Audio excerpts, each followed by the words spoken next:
It is late evening. The air in the small wooden workshop is thick with dust and silence. The heavy oak door has just clicked shut, latching tight against the cooling wind outside. The sound of footsteps, heavy, royal boots, fades away down the cobblestone path, disappearing into the valley below. Inside, the light is dimming. A single oil lamp flickers on a workbench, casting long, dancing shadows against the walls filled with spools of colored thread. In the center of the room stands a woman named Mara. She is alone. Her hands are resting on the smooth, worn wood of her loom, but they are not moving. They are trembling. Just moments ago, a royal messenger stood in this very spot. He carried a scroll sealed with the king's own wax crest. The commission was simple, yet impossible. The king did not want a blanket or a rug. He did not want a simple geometric pattern for the palace floors. He demanded a tapestry that captured the very essence of the kingdom: the roar of the rivers, the silence of the forests, the spirit of the people, and the light of the stars. It was to be the greatest work of art ever created in the land. This should be a moment of triumph. Mara is the most celebrated weaver in 3 provinces. People travel for days just to touch the silk she spins. Her reputation is solid gold. She has spent 20 years building this name, thread by thread, knot by knot. She is Mara, the great weaver. That is who she is. That is the name people whisper with reverence. But as she stands there in the fading light, looking at the empty loom that suddenly seems vast and terrifying, she does not feel like a master. She feels like a fraud. The weight of the commission presses down on her chest like a physical stone. The air in the room feels thin. A cold sweat prickles on her neck. Her mind, usually a quiet stream of patterns and colors, is now a raging torrent of questions. What if this is the one I cannot finish? What if my hands fail me? What if the king sees through me? What if I am not who they say I am? She looks at the baskets of expensive silk she has already purchased. Crimson like fresh blood, gold like the midday sun, deep indigo like the midnight sky. They do not look like opportunity anymore. They look like a test she is destined to fail. She reaches out to touch a spool of golden thread, but her fingers recoil as if burned. She cannot begin. To begin is to risk imperfection. To begin is to open the door to failure. So she stands frozen, the greatest weaver in the land, paralyzed by the very thing she loves. You know this feeling. You know this room. You may not be a weaver in a mountain village, and you may not have a commission from a king, but you have stood where Mara stands. You have felt the crushing weight of expectation settling on your shoulders. Perhaps it is a deadline at work that feels impossible to meet. Perhaps it is the pressure to be the perfect parent, the perfect partner, or the perfect student. Perhaps it is simply the overwhelming demand of modern life, the endless list of tasks that must be done, the reputation you must uphold, the image you must project to the world. You stand before the loom of your own life, and you freeze. The anxiety rises in your throat. The friction begins. It is a subtle, pervasive sense that things are not right, that you are not safe, that you are one mistake away from losing everything. You tighten your grip. You try to control every variable. You hold your breath, hoping that if you just tense your muscles enough, you can force reality to bend to your will. You believe, just as Mara believes, that your worth is tied to your output. You believe that if you stop weaving, you cease to exist. This state of friction is exhausting. It drains the color from your days and steals the rest from your nights. It keeps your nervous system in a constant state of high alert, scanning the horizon for threats, waiting for the other shoe to drop. You live in the future, worrying about the tapestry that isn't finished. Or you live in the past, critiquing the knots you tied yesterday. You are rarely here in the quiet, simple dignity of the present moment.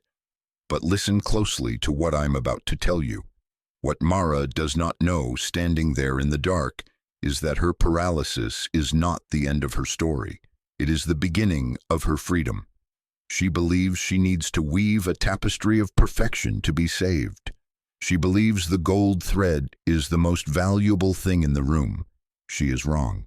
There is a secret hidden in this story, a foreshadowing of a truth we will uncover together. There is an old legend about a traveler who wore a tattered coat, shivering in the cold, begging for scraps, completely unaware that sewn into the hem of his coat was a diamond of priceless value. Mara is like that traveler. She is shivering with fear, thinking she is poor and inadequate, thinking she must earn her worth through her labor. She does not yet know that the diamond is already sewn into her coat. She does not yet know that her flaw, her fear, and her cracking open are not mistakes. They are the cracks where the light is waiting to enter. Tonight, we are going to walk a different path. We are not here to fix you.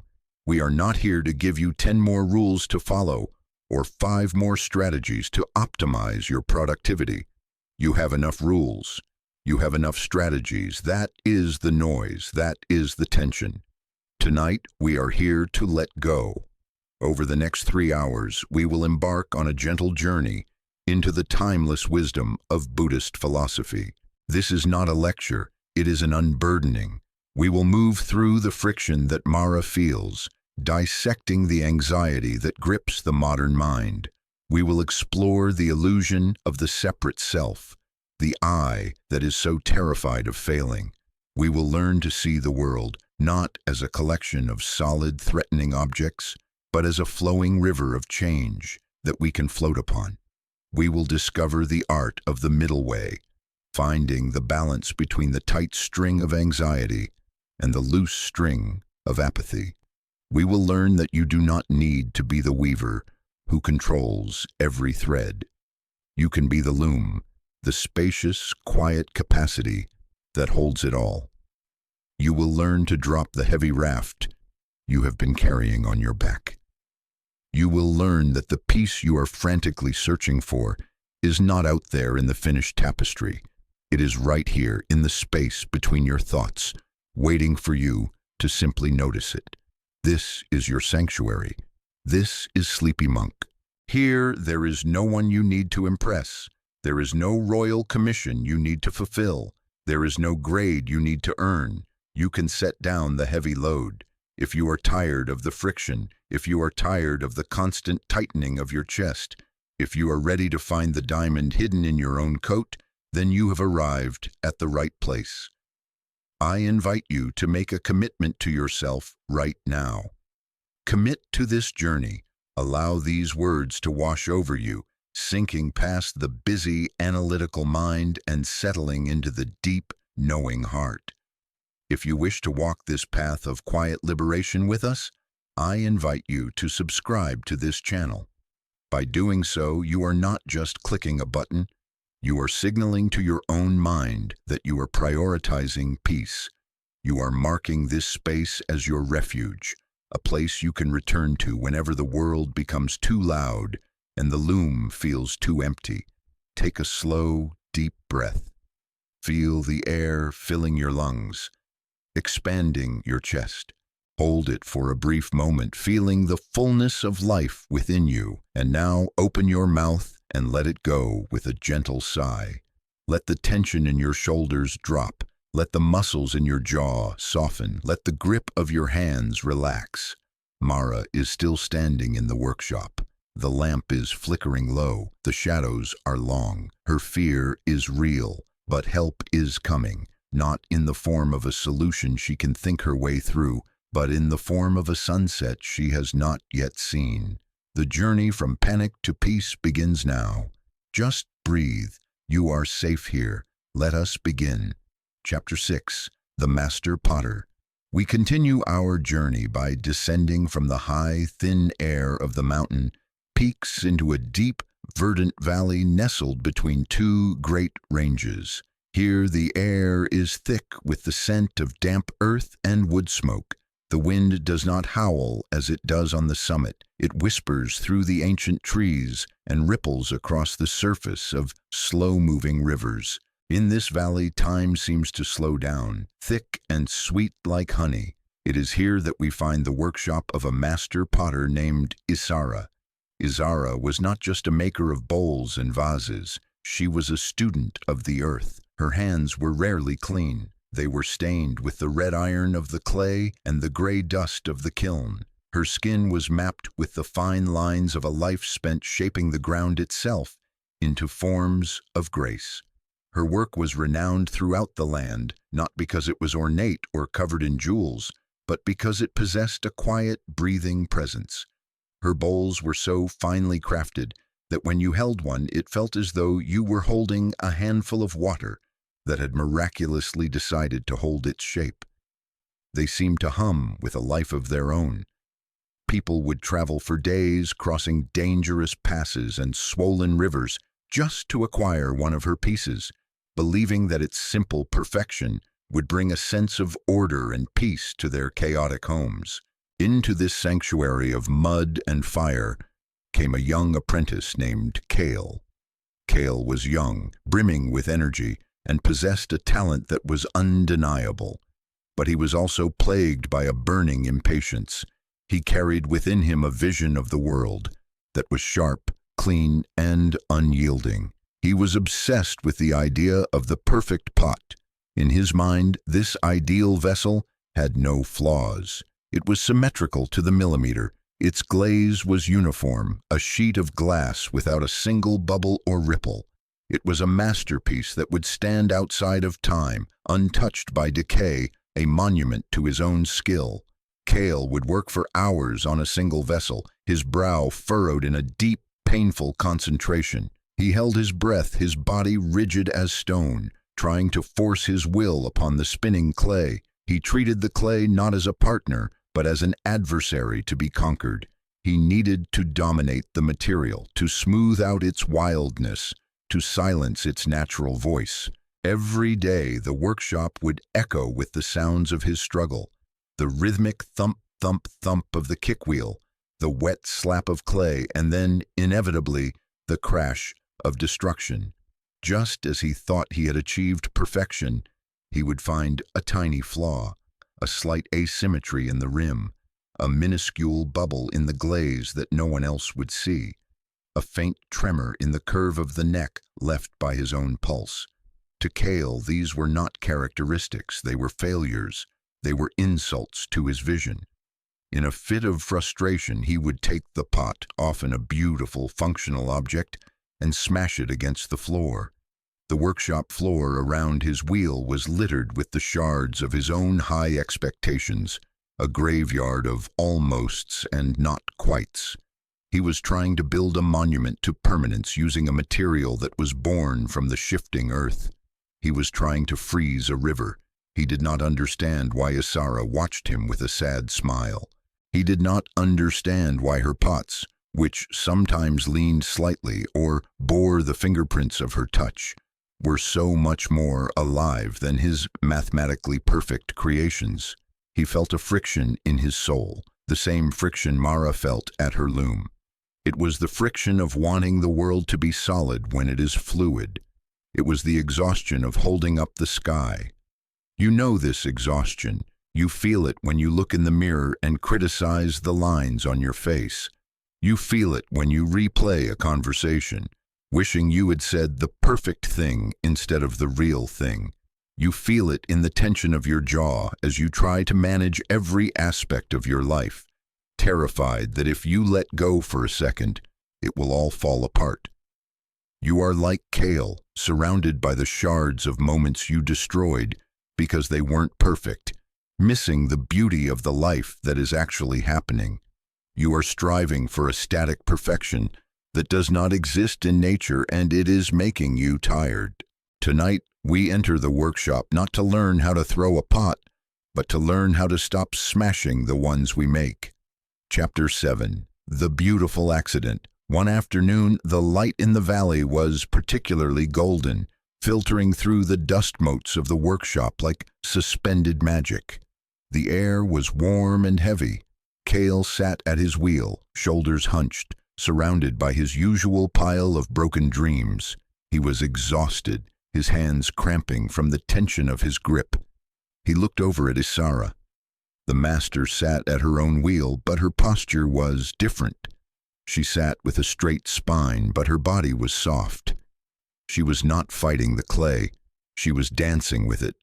Her foot kicked the wheel in a steady, hypnotic rhythm. Her hands were wet with slip, moving up the walls of a spinning cylinder with a tenderness that looked like a caress. She was crafting a large, elegant vase, a piece of ambitious scale and delicate curves. Kale watched, mesmerized. He saw the clay rise in response to her touch, obedient not out of fear, but out of trust. She worked with a joyful ease, a slight smile playing on her lips, her eyes soft and unfocused, listening to the clay with her fingers. It was a beautiful vase, perhaps the best she had made in months. The form was exquisite, balancing strength and fragility. Isara stopped the wheel. The vase stood tall and proud, glistening in the afternoon sun. It was finished. She reached out with a cutting wire to slice the vase from the wheelhead, a delicate operation that required a steady hand. And then it happened. Perhaps it was a moment of distraction. Perhaps it was a slick patch of clay on her fingers. As she lifted the heavy, wet vase, her hand slipped. The vase tilted, lost its balance, and slumped against her wrist. A deep, jagged crack appeared down one side, ruining the symmetry, marring the smooth surface. The perfect form collapsed slightly inward, like a lung exhaling. Kale gasped audibly. The sound was sharp in the quiet room. He felt a phantom pain in his own chest. He expected Isara to be devastated. He expected the flash of anger he knew so well, the curse, the violent smashing of the ruined object. He waited for the clay to be thrown back into the recycling bin, to be pounded back into mud, its failure erased from history. He braced himself for her disappointment, but the crash never came. Isara simply froze for a heartbeat. She looked at the crack. She looked at the slumped side, and then she smiled. It was not a smile of resignation, nor a smile of madness. It was a smile of recognition. It was a smile of profound kindness. She set the vase down gently on a drying board, treating it with the exact same care she would have used if it were perfect. She wiped her hands on her apron and looked at Kale, who was staring at her with wide, bewildered eyes. "Why do you keep it?" Kale blurted out, unable to contain his confusion. "It is broken, it is ruined, it is flawed." Isara looked at the vase, tracing the line of the crack with her eyes. "It is not ruined, Kale," she said softly. "It has just changed. A moment ago it was a vase waiting to be fired. Now it is a vase with a story. The clay wanted to move. Gravity wanted to speak. Who am I to silence them?" She did not hide the mistake. She did not try to smooth over the crack and pretend it hadn't happened. She let the wound sit open to the air. In that moment, the atmosphere in the workshop shifted. The tension that Kale generated, the fear of error, was neutralized by Isara's radical acceptance. She was showing him that the error was not an end, but a beginning. She was showing him that the unexpected event was not an intruder to be expelled, but a guest to be welcomed. This is the moment of the break. We all have these moments. A relationship ends, a career stalls, a body gets sick, a mistake is made. Our instinct, like Kale's, is to gasp, to reject, to smash. We think, this shouldn't have happened, but Isara teaches us to pause, to look at the crack not as a tragedy, but as a new feature of the landscape. The pot is still a pot. The life is still a life. The question is not how to reverse time, but how to move forward with the new reality. Chapter 8. Veins of Gold. Days passed. The vase dried, the crack widening slightly as the water left the clay. Isara fired it in the kiln, transforming the soft mud into hard, ringing stone.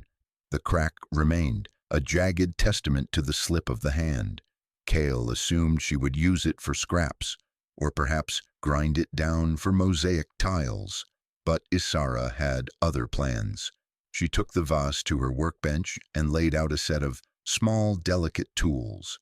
She mixed a lacquer resin, sticky and pungent, and into it she stirred a fine, shimmering powder of pure gold. The mixture turned a deep, vibrant yellow, catching the light like liquid sunlight. Kale watched as she dipped a fine brush into the gold lacquer. With infinite patience and a steady hand, she began to paint the crack. She did not try to hide it. She did not paint over it with clay-colored paint to make it invisible. Instead, she highlighted it. She followed the jagged, wandering line of the break, filling the gap with the gold resin. She honored the trauma of the object. She transformed the scar into a river of gold. When she was finished, she polished the surface. The vase was no longer just a clay vessel. It was something new. The dark, earthy tone of the fired clay contrasted with the brilliant lightning bolt streak of gold running down its side. The flaw had become the focal point. The place where the pot had been weakest was now the place where it was most beautiful, and physically where it was strongest, held together by the precious metal. She placed the vase on a special shelf alongside dozens of other pieces, bowls with chipped rims dipped in silver, plates with cracks traced in platinum. This was the art of kintsugi, the ancient art of golden repair. "Come here, Kale," she said. He approached the vase, expecting to see a patched-up failure. Instead, he saw a masterpiece. The gold caught the light, drawing the eye.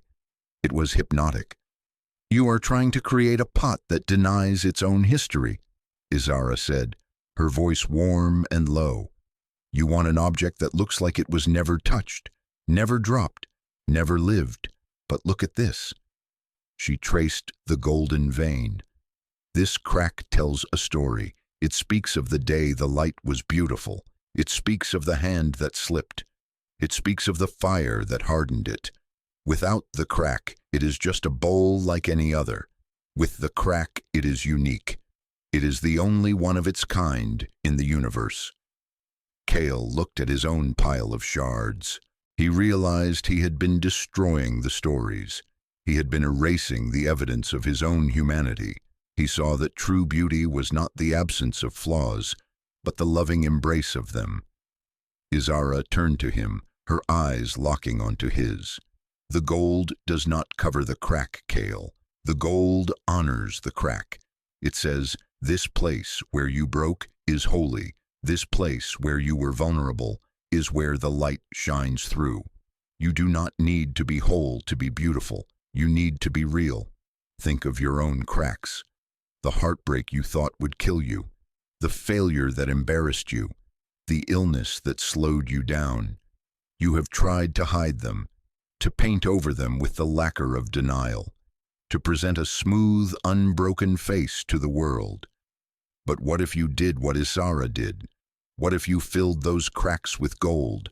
What if you realized that your wisdom, your compassion, and your depth come not from your perfection, but from your breaks?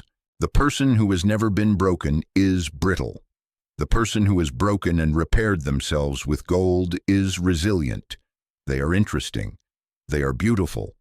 Tonight, visualize your scars not as ugly marks, to be hidden in the dark, but as veins of gold shimmering in the candlelight of your awareness. You are a masterpiece of kintsugi. You are more valuable because you have lived. Chapter 9. The clay is dust. The lesson of the gold was profound, but Isara had one final teaching for her apprentice, one that went deeper than art, down into the very nature of existence. One evening, as the autumn winds began to strip the leaves from the trees in the valley, she called Kale to the back of the workshop where the raw clay was stored. There were mounds of earth dug from the riverbank waiting to be processed. It smelled of ancient floods and decomposed leaves. Izara picked up a handful of the raw, dry dust. She let it sift through her fingers, falling back onto the pile with a soft hiss. "You are trying to create a pot that lasts forever," she said to Kale. "You want to freeze a moment in time, but you are fighting the material." She pointed to the dust. "This clay is of the earth. It is born from the erosion of mountains. It is born from the grinding of stones over millions of years. It is fragile. It is temporary. By its very nature, it is meant to change.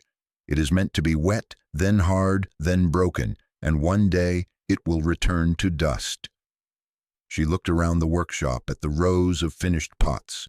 "Every single one of these," she said, sweeping her hand across the room, "is already broken. It is just a matter of time. The crack is not an error. The crack is a destiny. To fight this is to fight the clay itself." Kale felt a wave of resistance. "But if it all returns to dust," he asked, "why make it? Why bother if it doesn't last?" "Because it is beautiful now," Izara replied. "Because its impermanence is what makes it precious. If a flower bloomed forever, we would not stop to look at it. If a sunset never faded, we would not climb the mountain to watch it. We love the pot because we know it cannot last. We hold it gently because we know it can break." She turned to Kale, and through him, "She speaks to you tonight. You are like the clay, Kale. You are of the earth. You are fragile. You are meant to change. You are meant to age. You are meant to return." Kale had been trying to build a fortress against death, using his art as a shield. He wanted to be immortal through his perfection. Izara was showing him that the only way to be at peace was to accept that he was a flowing process, not a solid statue. "A pot's life is a journey of transformation," she said, "from mud to form, from form to stone, from stone to shards, from shards to dust. And from dust, new life grows. This is the great cycle. You are suffering because you are trying to stop the wheel from turning. You are trying to stand outside the cycle." Kale looked at his hands. He saw the skin, the veins, the calluses. He realized that his body was just like the clay. It was a vessel borrowed from the earth. It had its own cracks, its own history, and one day it would be given back. The friction in his soul began to dissolve. He realized he didn't have to be perfect. He just had to be part of the flow. He didn't have to save the pot from breaking. He just had to honor it while it was whole, and honor it when it was broken. "True beauty," Izara whispered, "is not in permanence. It is in presence. It is loving the thing while you hold it, knowing you cannot hold it forever." This is the wisdom of Anika, of impermanence. It sounds frightening, but it is actually a gateway to freedom. If nothing lasts, then your pain does not last. Your anxiety does not last. Your mistakes do not last. They are just weather. They are just dust dancing in the light. You can stop clutching so tightly. You can relax your grip on your life. You can treat yourself with the gentle care you would give a fragile, precious vase, knowing that your cracks are gold, and your nature is change. You are free to simply be the clay, spinning for a brief, beautiful moment in the sun. Chapter 10. The Sky and the Weather. We have walked the path of the weaver, learning that we are the loom that holds the threads. We have stood in the potter's workshop, learning that our cracks are the places where the gold shines through.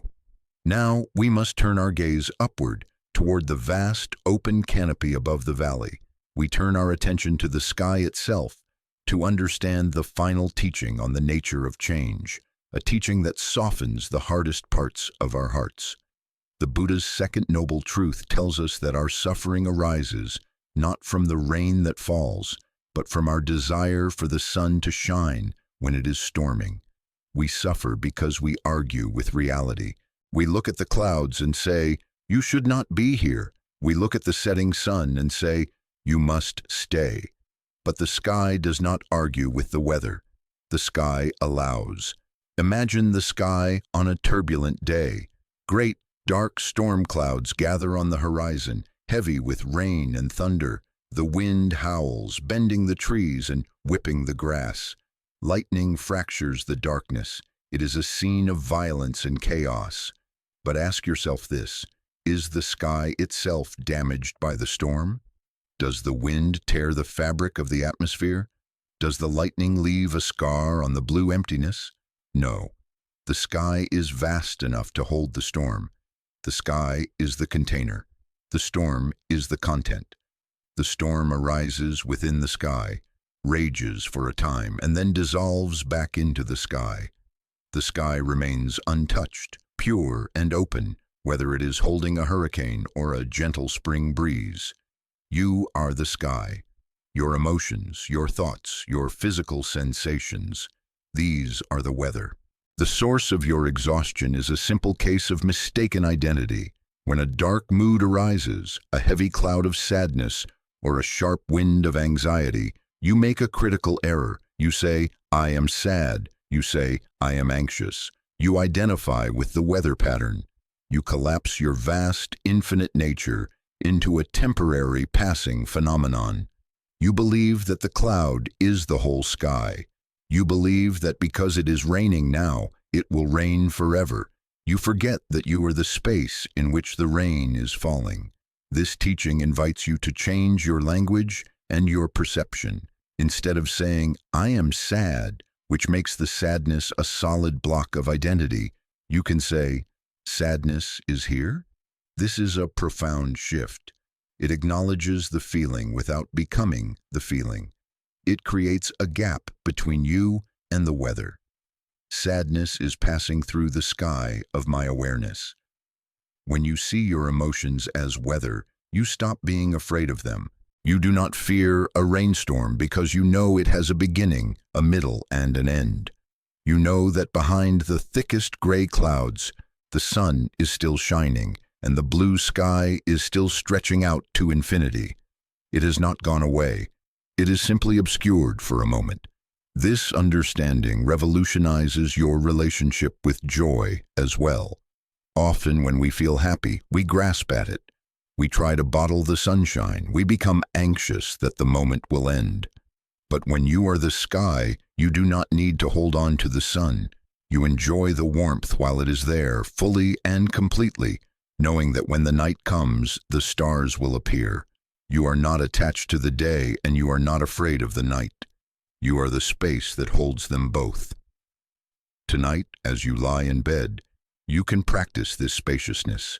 If a worry arises about tomorrow, see it as a small white cloud drifting across your mind.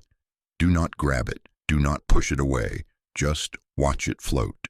If a memory of the past arises, see it as a bird flying through the air. It leaves no trace. If a feeling of heaviness sits in your chest, simply breathe around it. Be the vastness that surrounds the sensation. The teaching of Anicca, of impermanence, is not a threat. It is a promise. It promises that no feeling is final. No situation is permanent. The winter always turns to spring. The night always turns to dawn. The storm always runs out of rain. You do not need to force the change. You do not need to push the clouds with your hands. You simply need to wait, to breathe, and to remember that you are the vast, untouchable sky. The weather changes, the sky remains. Rest in that remaining. Chapter 11. The Critic in the Garden. We leave the workshop of the potter and the view of the sky, and we travel now to a monastery known for its silent gardens. The walls are covered in ancient ivy, and the air is filled with the scent of jasmine and damp moss. It is a place designed for peace. Yet within these peaceful walls there lived a monk named Jin. Jin was outwardly the picture of a perfect monk. He walked with measured steps. His robes were always neat. He sat in the meditation hall for hours without moving a muscle. But inside the fortress of his mind, a war was raging. Jin was plagued by a relentless, harsh inner critic, His mind was a courtroom where he was both the accused and the prosecutor, and the trial never ended. The voice in his head was a constant droning commentary. "My meditation is not deep enough," it would whisper. "I am not as compassionate as the other monks. My mind wanders too much. I will never be enlightened. I am a fraud." This sense of a flawed, inadequate self was a heavy cloak he wore day and night. It was heavier than the stones of the monastery walls. Jin believed that this I, this entity that was failing, was solid. He believed it was real. He felt that there was a little man inside his head, a pilot named Jin, who was steering the ship of his life and crashing it repeatedly into the rocks. He lived with a constant low-level dread that others would discover his inadequacy. He compared himself to the statues of the Buddha, serene and golden, and felt like a pile of dust in comparison. You know this voice. It is the voice that tells you at 3 a.m. that you should have done more with your life. It is the voice that catalogs your mistakes and archives your embarrassments. It creates a story of me that is defined by lack. I am not successful enough. I am not thin enough. I am not kind enough. I am not lovable enough. Jin walked through the beautiful gardens, but he did not see the flowers. He saw only his own reflection in the pond and found it wanting.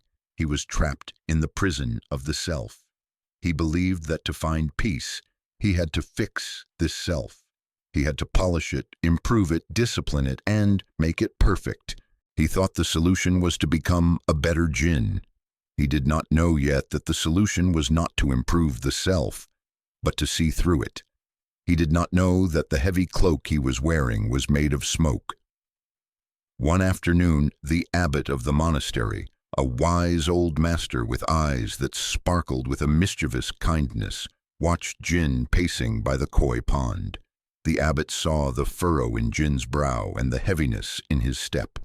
He knew that Jin was carrying the heaviest burden a human can carry, the burden of a separate, solid identity.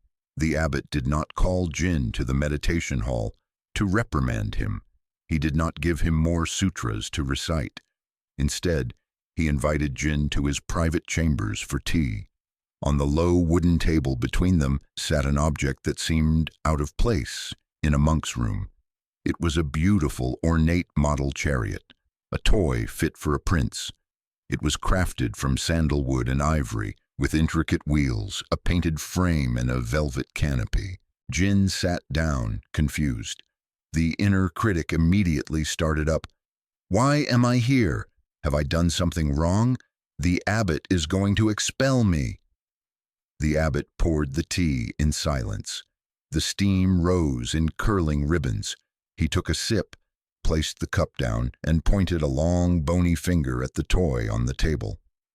"Tell me, Jin," the abbot said, his voice light and playful. "What is this?" Jin looked at the object. It seemed like a trick question. "It is a chariot, master," he replied cautiously. "Are you sure?" the abbot asked, his eyes twinkling. "Look closer." Jin leaned in. "Yes, master. It has wheels. It has a seat. It has a pole for the horses. It is a chariot." The abbot smiled, a deep, knowing smile. He reached out and picked up the toy. "Let us see," he said, and with that, he began to take it apart. Chapter 12. Dismantling the Chariot. The room was silent except for the soft click of wood against wood. The abbot's hands moved with deliberate grace. He unscrewed the small wooden nut that held the left wheel in place. He slid the wheel off the axle and placed it on the table. "Tell me, Jin," the abbot asked, holding up the wooden wheel, "is this the chariot?" Jin shook his head. "No, master, that is a wheel." The abbot nodded. He removed the second wheel and placed it beside the first. "And this? Is this the chariot?" "No, master, that is another wheel." The abbot continued his work. He removed the long wooden axle that connected the wheels. He held it up. "Is this the chariot?" "No," Jin said, his voice growing more confident. That is the axle. Next came the frame, the body of the vehicle where the driver would stand. The abbot set it down. Is this the chariot? No, master, that is the frame. Then the pole for the horses, the decorative canopy, the reins, the small velvet seat.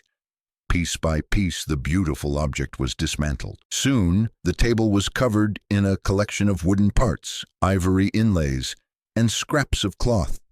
The spot where the chariot had stood was now empty. The abbot sat back and swept his hand over the pile of scattered parts.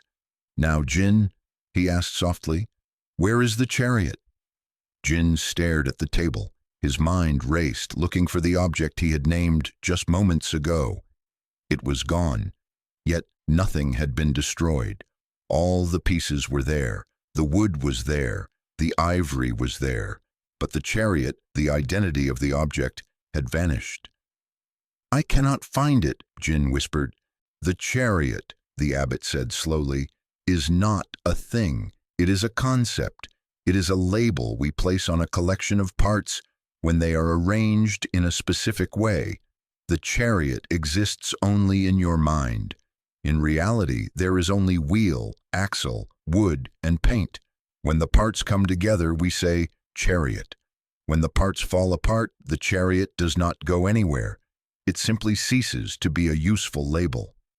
Jin looked from the pile of parts to the abbot's face. He felt a strange sensation in his stomach, a loosening of a knot he hadn't realized was there. And so it is, the abbot continued, leaning forward, with the self you are so worried about. You look for this Jin who is failing.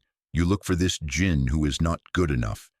You believe he is a solid thing, like the chariot. But where is he? The abbot pointed to Jin's chest. Is he your body? Your body is made of food and water, bone and blood. It is a collection of parts, constantly changing. Is the body Jin? Jin shook his head. No. Is he your thoughts? The abbot asked. Your thoughts appear and disappear like clouds. They change every second. One moment you think of tea, the next of the garden. Are you the thought? No, Jin said. Is he your feelings? The abbot pressed. Sadness comes, sadness goes. Joy comes, joy goes. If you were your feelings, you would vanish when the feeling vanished. Are you the feeling? No, Jin said again, his voice trembling. Then where, the abbot asked, is this Jin who is so terrible? Where is this solid self you are judging? Jin sat in stunned silence. The heavy cloak of his self-judgment began to feel lighter, dissolving into the air like mist. If there was no fixed, solid Jin, then there was no one to judge. The inner critic was shouting at a ghost. The failure was a label placed on a temporary arrangement of parts. You are a process, Jin, the abbot said. You are not a noun, you are a verb, you are happening, and a process cannot be a failure. A process can only unfold. Chapter 13. The Five Aggregates. The abbot's lesson to Jin strikes at the very core of the teaching of anatta, or not-self. It is the key that unlocks the prison door of the ego. We spend so much of our energy constructing, polishing, and defending our sense of self. We build it from our memories, our accomplishments, our roles, our bank accounts, and our beliefs.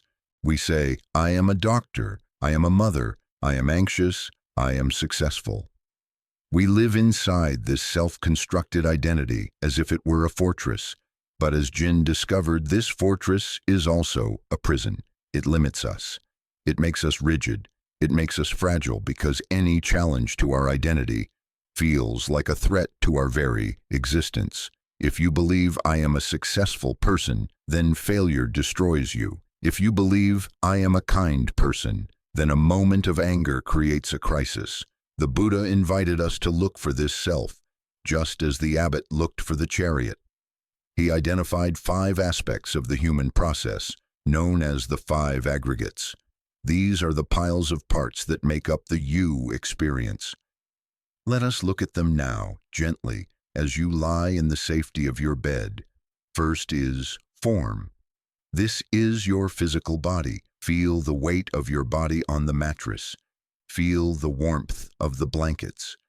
This body is made of elements: earth, water, heat, air. It is constantly changing. Cells are dying and being born. Hair is growing. The breath is entering and leaving. Is this changing biological machine the real you?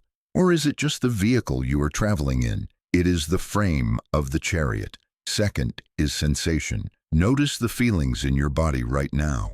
Perhaps a coolness on your cheek or a tingling in your foot. These sensations arise, they last for a moment, and they pass away. They are signals. They are like the weather.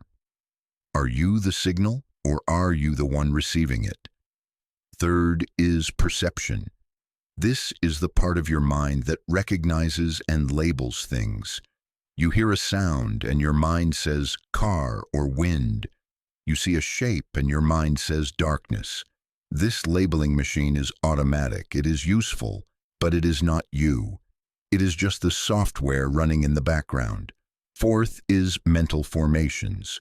These are your thoughts, your emotions, your habits, your volitions. This is the busy narrator in your head, the one telling you stories about the past and future. Watch a thought arise right now. Maybe it's a thought about this video or a thought about sleep. Watch it appear, stay for a second, and fade. If you can watch the thought, you cannot be the thought. You are the witness. Fifth is consciousness. This is the basic awareness, the light that illuminates the other four. It is the knowing quality. It is the space in which everything happens. The Buddha asked us to examine these 5 heaps and ask, is this permanent? Is this truly mine? Can I control this completely? The answer is always no. Your body ages without your permission. Your thoughts appear unbidden. Your feelings change like the wind.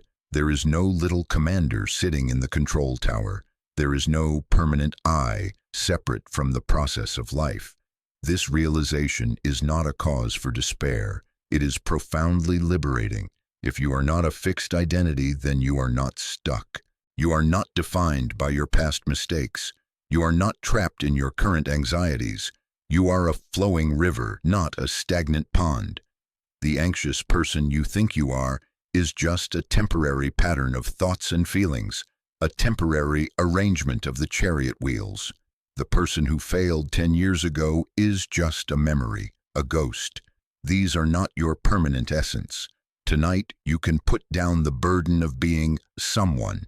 You don't have to maintain the image of the chariot. You can just be the wood, the movement, the space.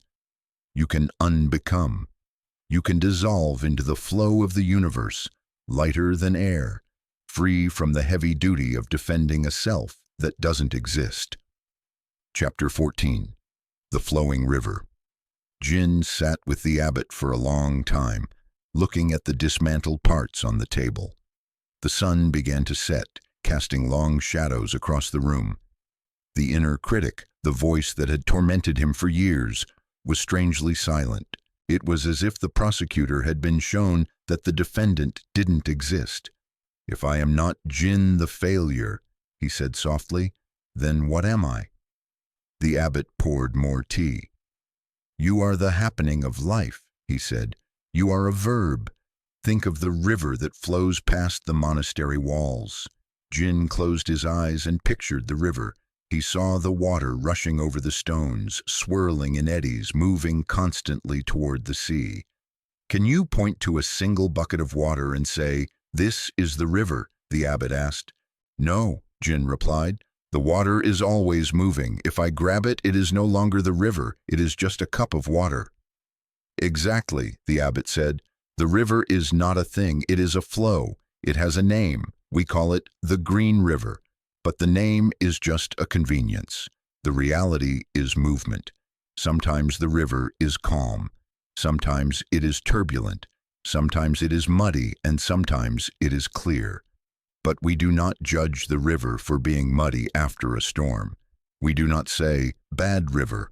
We understand that conditions have changed." The abbot placed a hand on Jin's shoulder. You are like the river, Jin. Sometimes conditions cause anger to arise. Sometimes they cause joy. Sometimes confusion. These are just the mud and the clear water passing through. They are not you. You are the flow itself. Jin felt a profound release. He realized he had been trying to freeze the river. He had been trying to hold on to the clear water and push away the mud, and in doing so, he had stopped the flow of his own life. He had been trying to be a statue of a perfect monk, instead of a living, breathing human being. A statue can crack, the abbot whispered. A statue can be broken, but a river cannot be broken. You can throw a stone into a river and the water simply flows around it. You can hit the water with a sword and it leaves no wound. To be a process is to be invincible. Jin stood up and bowed to the abbot, and then to the pile of wooden parts on the table. He walked out into the garden. The twilight had turned the world into soft shades of blue and gray. He breathed in the cool air. He looked at the moon rising over the wall. For the first time, he did not think, "I am looking at the moon." He simply saw the moon. There was seeing, there was breathing, there was standing. The heavy I was gone, replaced by a light, fluid sense of connection. He walked back to his cell, not as a man carrying a burden of failure, but as a movement of nature, silent and free. As you drift towards sleep tonight, imagine yourself as that river. You have spent all day, perhaps all your life, trying to be a solid rock, trying to hold your ground, trying to be a specific, defined person. It is so exhausting to be a rock. It takes so much energy to be hard and unmoving. Let go of the rock. Melt into the water. Let your identity loosen. You do not need to be a name tonight. You do not need to be a job title. You do not need to be a history of successes and failures. You can just be the flow. You can be the breath flowing in and out. You can be the heart beating. You can be the awareness drifting into dreams. A river does not struggle to flow. It surrenders to gravity. Tonight, surrender to the gravity of sleep. Let the current take you. You are safe. You are held. You are flowing toward the great, vast ocean of rest. Chapter 15. Deep Interconnection. We leave the flowing river of the valley and the dismantled chariot of the monastery to climb even higher, into the remote, silent caves of the upper mountains. Here the air is thin and cold, and the silence is absolute. It is a place where one might go to escape the world entirely. This is where we find a solitary monk named Sela. Sela had come to the mountains with a specific goal. He wanted to find a peace that was entirely his own. He was tired of the noise of the village, the demands of relationships, the messiness of human interaction. He believed that the world was a distraction, a drain on his energy. He thought that if he could just sever all ties, if he could just be alone, he would find purity. He believed in the myth of the independent self, the idea that we are solid, separate entities who can exist apart from the rest of existence. He lived in a small cave, meditating for hours, seeking a fortress of solitude. He wanted to be an island, untouched by the ocean. For his daily meal, he relied on a single bowl of rice, which a villager from the valley below would silently leave on a flat rock at the mouth of his cave each morning before dawn. Sela never saw the villager. He simply took the food, ate it in silence, and returned to his quest for separation. One morning, as the pale light of dawn filtered into the cave, Sela prepared to eat. He sat cross-legged, the ceramic bowl resting in his palms. The rice was warm, steaming slightly in the chill air. He looked down at the small white grains. For months he had eaten mindlessly, seeing the food only as fuel for his solitary engine. But on this morning his teacher's words echoed in his mind. Look deeply at any one thing and you will see the whole universe. Sela decided to look. He focused his entire attention, his sharpened concentration, on a single grain of rice. At first, he saw only a tiny white oval object, a thing, a noun. But as his mind stilled, his vision deepened. He began to see beyond the surface. He looked at the whiteness of the grain and saw the cloud. He realized that this rice could not exist without the rain that had watered the paddy. The rain could not exist without the cloud. The cloud could not exist without the ocean and the heat of the sun that drew the water up. In that single grain, he saw the sun, a fiery star millions of miles away, burning furiously to feed a tiny plant on earth. He looked deeper. He saw the earth. He saw the rich, dark soil that had held the seed. He saw the minerals, the decaying leaves of ancient forests, the worms that turned the earth. The grain was not separate from the soil. It was the soil, transformed. He looked deeper still, and he saw the farmer. He saw a man with a bent back and calloused hands, standing knee-deep in mud under the hot sun. He saw the sweat on the farmer's brow. He saw the farmer's patience, his labor, his hope for a good harvest. He saw the farmer's parents who had taught him to plant, and the generations of ancestors stretching back in time who had cultivated this crop. Then he saw the villager. He visualized the person who had woken up in the dark, cooked this rice, climbed the treacherous mountain path in the cold, and left it there for him out of pure kindness. He saw the potter who had made the bowl. He saw the woodcutter who had gathered the fuel to fire the kiln. Selah stopped. His breath caught in his throat. He had come to this cave to be alone. He had come to be separate, but holding this bowl, he realized with a shock that shattered his isolation. He was eating the universe. He realized that he was not an island. He was a meeting point. The sun, the clouds, the ocean, the earth, the labor of strangers, the kindness of villagers, all of it was flowing into him. Without them, he would not survive a week. His body was made of their effort. His breath was the breath of the forest. His very blood was the rain. The illusion of the self-made man, the illusion of the solitary meditator crumbled. He looked at the rice not as a simple meal, but as a sacrament of connection. He realized that everything he was, and everything he had, was a gift from a vast, intricate web of existence that he could never fully comprehend, let alone separate himself from. In that moment, Selah's feeling of isolation vanished. It did not just fade, it was revealed to be a lie. He felt a wave of gratitude so powerful it brought him to tears. He bowed to the bowl of rice.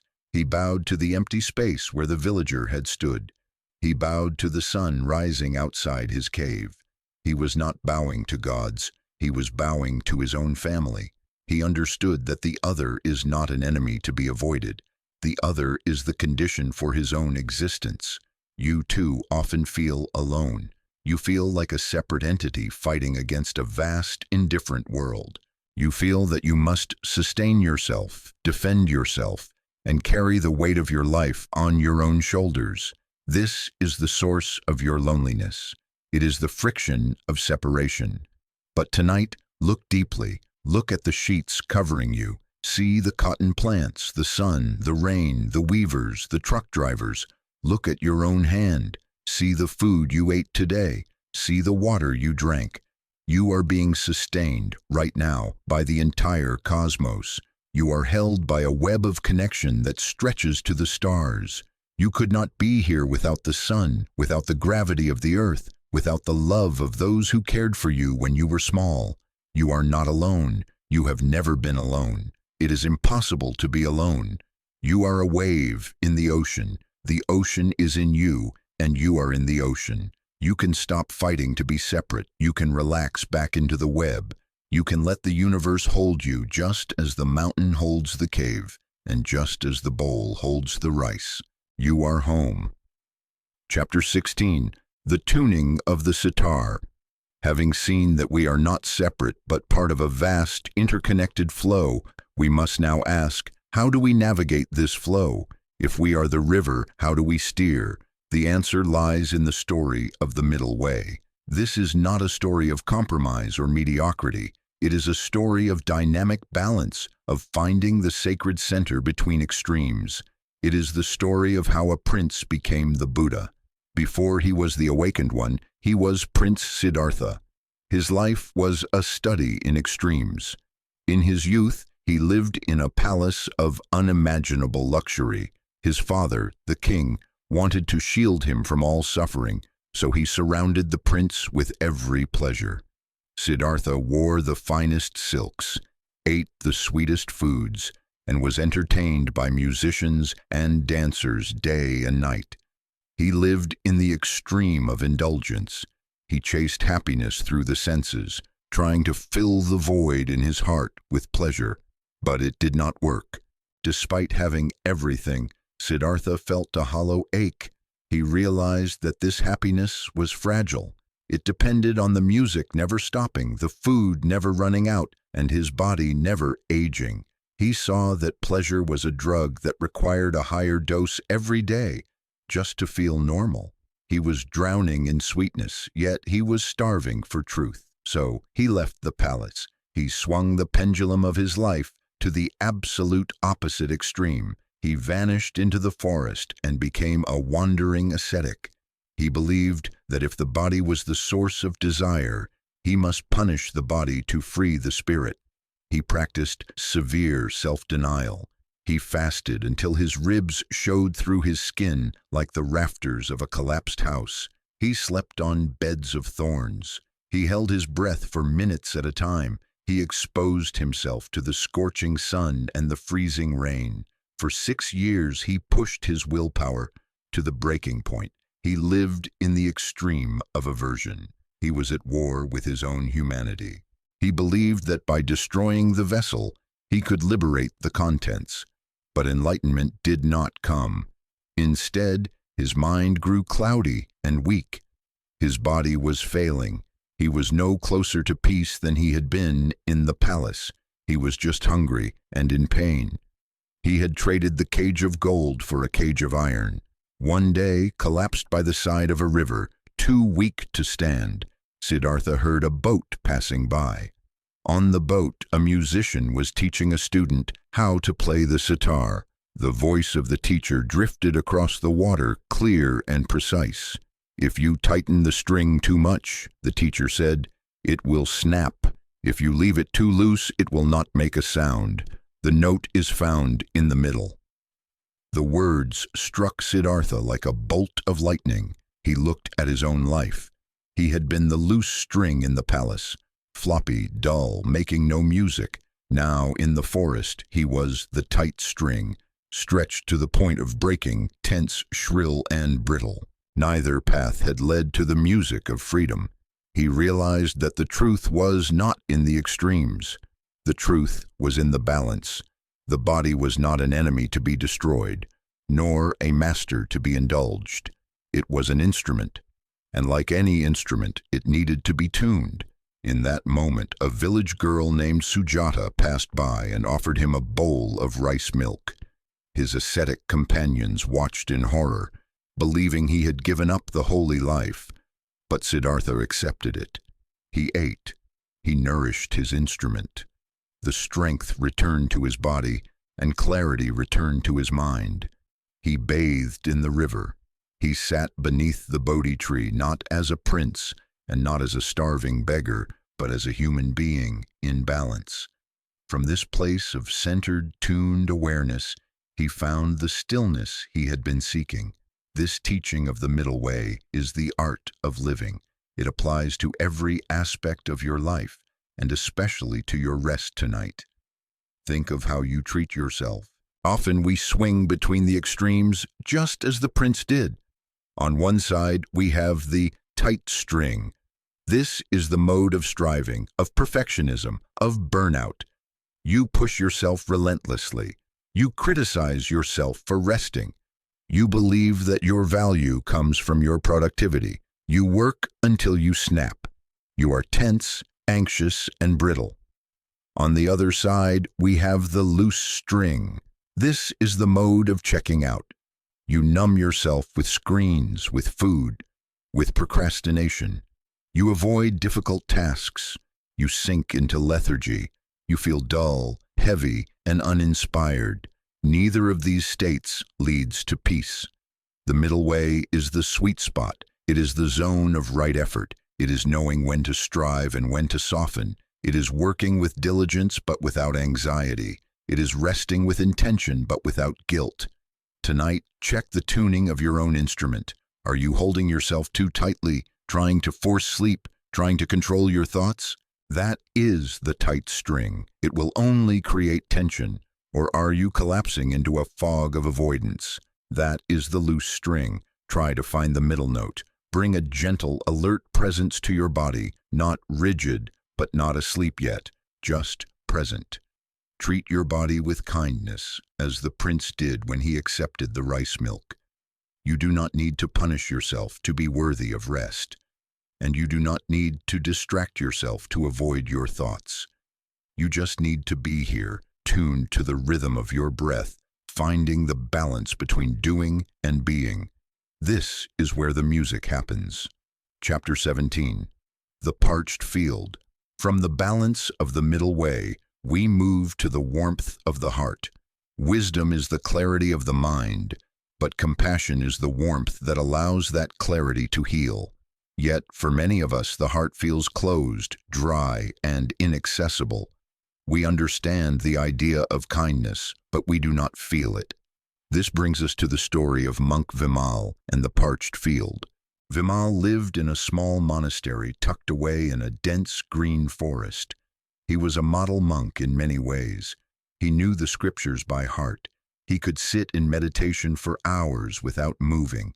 He was disciplined, serious, and fiercely committed to his path. But there was a coldness in him. His eyes were sharp, always scanning for errors. He was quick to find fault in others. He noticed when another monk slouched. He noticed when someone laughed too loudly. He noticed when the kitchen staff was late with the meal. He judged them all as lacking discipline, but his harshest judgment was reserved for himself. His inner world was a battlefield. Every time his mind wandered, he mentally scolded himself. Every time he felt tired, he called himself lazy. He believed that spiritual progress was a war, and he was the commander. One day, his teacher, a gentle old master who moved like a summer breeze, called Vimal to the garden. The master pointed to a patch of earth that was cracked, dry, and dusty. Nothing grew there but a few thorny weeds. "Vimal," the master said softly, "your mind is like this field. You are diligent, yes. You plow the earth, you remove the rocks, but nothing grows. Do you know why?"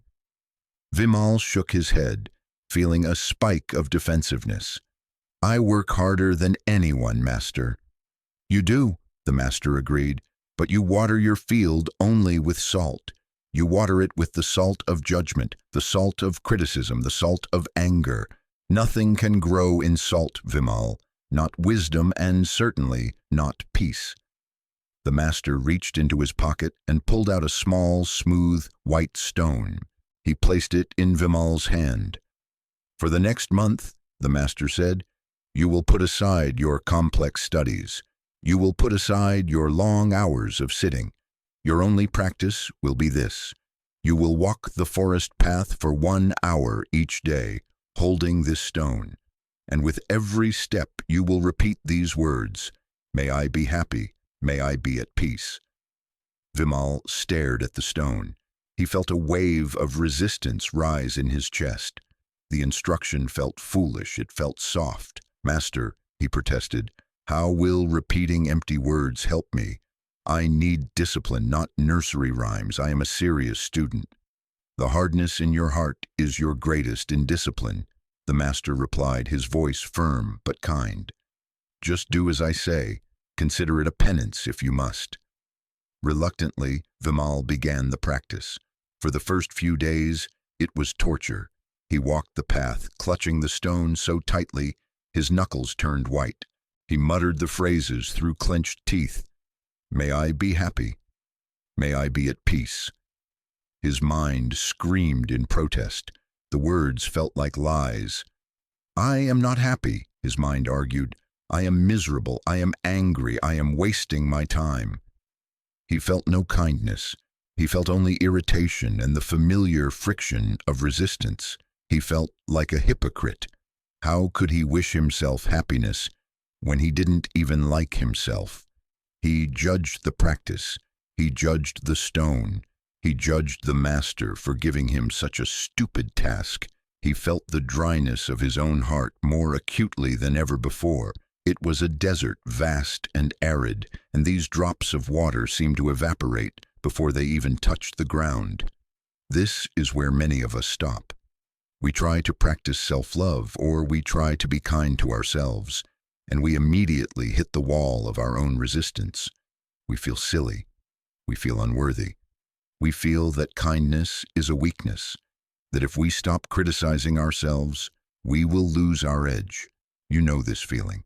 You lie in bed and try to relax, but a voice inside says, "You don't deserve to relax. You didn't do enough today." Vimal walked and walked. Week after week, the words were dry, the stone was cold. But he had promised his teacher, so he kept walking, he kept repeating, "May I be happy." He was plowing the parched field, not knowing if the rain would ever come. He was doing the hardest work of all. He was trying to be a friend to himself. He did not know that the resistance he felt was not a sign that the practice wasn't working. It was a sign that it was. The salt was beginning to rise to the surface. The armor was beginning to chafe. He was standing on the edge of the thaw, but all he could feel was the ice. Chapter 18. The Thawing River. 3 weeks into the practice, Vimal was exhausted. The anger had burned itself out, leaving behind a dull ache of sadness. He walked the forest path, the stone now warm in his palm from the heat of his hand. He repeated the words, "May I be happy," but now they sounded less like a demand and more like a plea. He was tired of the war. He was tired of the judge. He rounded a bend in the path and stopped. A few yards away, in a sunlit clearing, stood a mother deer and her fawn. The fawn was trying to stand on wobbling legs, slipping on the wet grass. The mother did not nudge it aggressively. She did not bark at it. She simply stood close, her large, dark eyes filled with an infinite, patient tenderness. She licked the fawn's head. She waited. She offered her presence as a steadying force. Vimal watched, holding his breath. He saw the way the mother looked at her clumsy, imperfect child. There was no judgment in her eyes. There was no, "You should be standing up faster." There was only, "I am here. You are safe." Something in Vimal's chest cracked. It wasn't a loud sound. It was the sound of a frozen river shifting in the first warmth of spring. A feeling, faint but warm, stirred behind his ribs. He looked at the deer, and then, for the first time in his life, he looked at himself with those same eyes. He saw his own clumsiness. He saw his own wobbling efforts to be a good monk. He saw his anger, his judgment, his fear, and instead of hating it, he felt a sudden, overwhelming wave of pity. He realized he was just like the fawn. He was trying so hard to stand, and he had been beating himself for slipping. "May I be happy," he whispered. And this time it wasn't a mechanical repetition. It was a genuine wish. He felt the warmth of the words spread through his chest like hot tea. "May I be at peace." He continued his walk, but his step was different. The rigidity was gone. He noticed the sunlight filtering through the leaves, the dappled patterns of green and gold. He smelled the damp earth, and it didn't smell like dirt. It smelled like life. Later that day, he was in the monastery courtyard. Another monk, a young novice known for his clumsiness, stumbled while carrying a high stack of firewood. The logs crashed to the ground, scattering everywhere. In the past, Vimal would have sighed. He would have thought, "Clumsy fool, he has no mindfulness." He would have walked past, radiating disapproval. But today, the thought that arose unbidden was, "May he be at ease." It was quiet, but it was there. The thaw had begun. Vimal walked over to the novice. He didn't say a word. He simply knelt down and began to help gather the wood. The novice looked up, terrified. expecting a rebuke from the strict senior monk. But Vimal looked him in the eyes and smiled. It wasn't a polite smile, it was a real smile, soft and crinkled at the edges. It was the smile of the mother deer. It was a smile that said, "I know what it is like to drop things. It is okay." Vimal returned to his practice, but he no longer needed the stone to remind him. The phrases had become a rhythm in his blood. May I be happy. May I be at peace. He realized that for years he had been treating himself like an enemy to be conquered. He had thought that hardness was strength, but he saw now that hardness was brittle. The true strength was in the softness. The true discipline was the ability to meet his own imperfections with kindness. One day the master found Vimal sitting by the stream. Vimal was not meditating in a rigid posture. He was simply sitting, watching the water flow, his face relaxed and open. "The field is no longer parched, is it?" the master asked, his voice blending with the sound of the water. Vimal bowed, his heart full of a quiet, warm gratitude.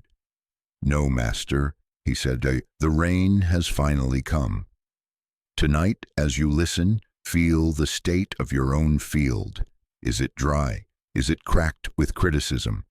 You do not need to force a thunderstorm. You just need a gentle thaw. You can look at your own exhausted mind, your own restless body, with the eyes of the mother deer. You can say to yourself, it is okay that you are tired. It is okay that you are worried. You are safe. Let the salt wash away. Let the judgment dissolve. Allow the warmth of simple kindness to seep into your bones. You have fought enough wars today. Now is the time to lay down your weapons and let the rain come. May you be happy. May you be at peace. May you rest. Chapter 19. The Diamond in the Coat. We return now to the metaphor of the coat. Throughout this journey, you have felt the weight of the friction in your mind, the heaviness of the loom, and the heat of the parched field. You have identified with your struggle. You have believed that the poverty of your spirit, the anxiety, the lack, the feeling of not being enough, is the truth of your existence. But there is a secret that has been waiting for you. It is a secret told in a beloved story from the East, a story about a traveler who did not know he was rich. There was once a poor traveler who wandered the dusty roads between great cities. He was a man defined by his lack. His coat was a patchwork of rags, thin and worn, offering little protection from the biting wind. His stomach was a hollow ache of constant hunger. His mind was a tangled knot of worry, obsessed with the question of where his next meal would come from. He saw the world through a lens of scarcity. He looked at the great houses of the wealthy with envy and shame, seeing himself as the world's most unfortunate victim. One evening, exhausted from his journey, he stopped at the home of an old friend. This friend was a wealthy merchant, a man of great success and an even greater heart. The merchant welcomed the traveler, fed him, and gave him a warm place to sleep. As the traveler fell into a deep, wine-heavy slumber, the merchant looked at him with profound pity. He saw the worn lines on his friend's face. He saw the trembling of his hands. He wanted to help him not just for a night, but for a lifetime. The merchant possessed a priceless diamond. It was a jewel of unimaginable brilliance, flawless and radiant, worth enough to buy a kingdom. He wanted to give this treasure to his friend, but he had to leave urgently on business before the traveler would wake. So, with great care and infinite love, the merchant took his needle and thread. He sewed the priceless diamond deep into the inner hem of the traveler's ragged coat. He hid the wealth inside the poverty. Then he left a note that blew away in the night wind, and he departed. The traveler awoke the next morning alone. He stretched his aching limbs and felt the familiar pang of hunger. He was completely unaware of his new fortune. He put on his coat, the same heavy, scratching coat he had worn for years, and walked out into the world. He resumed his life of begging.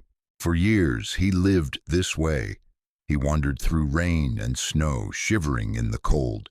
unaware that the solution to all his problems was resting against his own hip.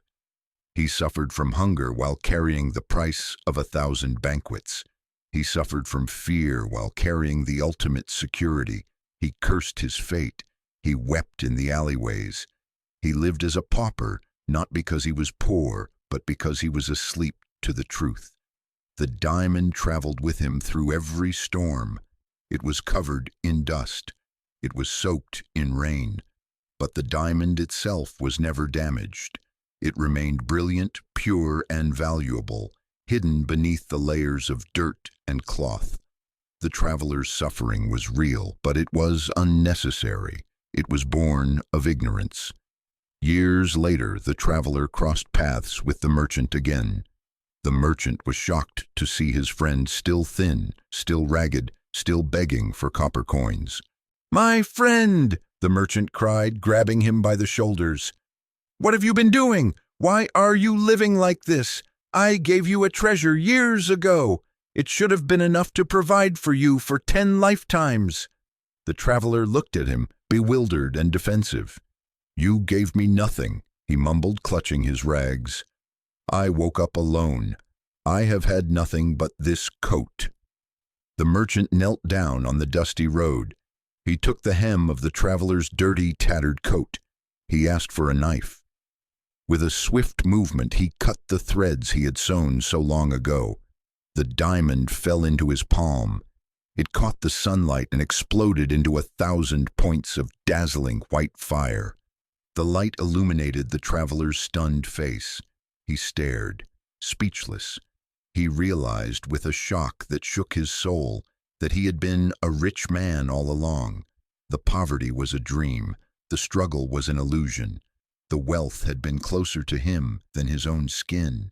This story is not about a traveler. It is about you. The Buddha taught that within each of us, sewn into the very fabric of our being, is a Buddha nature. It is a core of awareness that is as pure, brilliant, and indestructible as that diamond. It is your innate capacity for wisdom, for boundless compassion, for unshakable peace. You believe you are the coat. You identify with your anxiety, your trauma, your busy thoughts, your aging body. You say, "I am broken. I am anxious. I am incomplete." You wander through your days begging for scraps of validation from others, begging for moments of temporary relief. You live in a state of self-imposed spiritual poverty, completely unaware of the immense wealth that lies within your own heart. The diamond is already there. It cannot be damaged by your past mistakes. It cannot be stained by your darkest thoughts. It cannot be diminished by your confusion. It is whole. It is complete. The work of this night, the work of this sleep is not to go out and find a diamond. You do not need to acquire peace. You do not need to buy worthiness. The work is simply to stop the wandering, to look at the hem of your own coat, and to cut the thread of ignorance. You are not a problem to be solved. You are a treasure to be discovered. Chapter 20. The Silent Witness. If the diamond is already sewn into the coat, how do we find it? How do we stop being the beggar and become the owner of the treasure?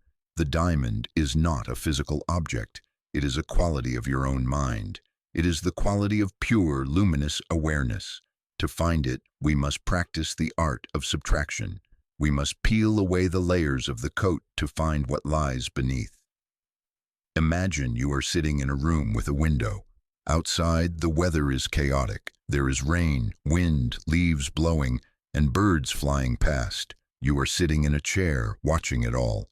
You are not the rain. You are not the wind. You are the one watching. Now turn that gaze inward. Your mind is like that window. Thoughts fly past like birds, plans for tomorrow, memories of yesterday, judgments, songs. Emotions drift by like clouds, heavy gray clouds of sadness, white, fluffy clouds of calm. Physical sensations rattle the window pane like wind, an itch, a ache, a warmth. Most of the time you think you are the birds and the clouds. A thought comes that says, "I am worried," and you jump on the back of that bird and fly away with it. You get lost in the storm. But there is a part of you that never moves. There is a part of you that is aware of the thought, but is not the thought itself. This is the silent witness. This is the diamond. Ask yourself right now in the quiet of your room, what is aware of my voice? Do not answer with a word. Do not say, my brain or me. Just feel the knowing. Shift your attention to the silence between my words. Listen to the gaps. Pause. That silence is not empty. It is alert. It is alive. That silence is the canvas upon which the sounds are painted. Your awareness is like that silence. It holds the noise of your mind, but it is not disturbed by the noise. Think of the sky again. The clouds can be black and furious, but they cannot stain the sky. The sky does not get wet. The sky does not get angry. The sky just holds the space. Your awareness is the sky. The friction you feel, the anxiety, the Mara at her loom, the kale smashing his pots, those are just clouds passing through the vast open space of you. This awareness is the Buddha nature. It is inherently pure. It is inherently peaceful. It has been with you since the moment you were born, witnessing every joy and every sorrow, but it has never been damaged by any of them. It is the light by which you see your life. Tonight, practice resting as the witness. When a thought comes, instead of wrestling with it, just nod to it. Say, I see you, and let it pass. When a feeling of tension arises in your shoulders, do not fight it. Just witness it. Tension is here. Notice that the one who sees the tension is not tense. The one who sees the anxiety is not anxious. The one who sees the sadness is not sad. The witness is free. This is the ultimate act of self-love. It is the realization that you don't have to fix your personality. You don't have to polish the coat. You just have to identify with the diamond. You can rest back into this silent, knowing presence. It is a refuge that is always available. It is the home that Sela found in the cave. It is the loom that Mara found in the workshop. It is the deep, cool water beneath the waves. As you drift toward sleep, ask yourself gently, who is listening? And then rest in the listening itself. Drop the struggle to figure things out. Drop the need to understand. Just be the space. Just be the light. You are the diamond, and the night is simply the velvet cloth in which you are wrapped. Chapter 21. The Archer's Focus. To stabilize this connection with the witness, to keep the diamond in sight, we need a tool. That tool is mindfulness.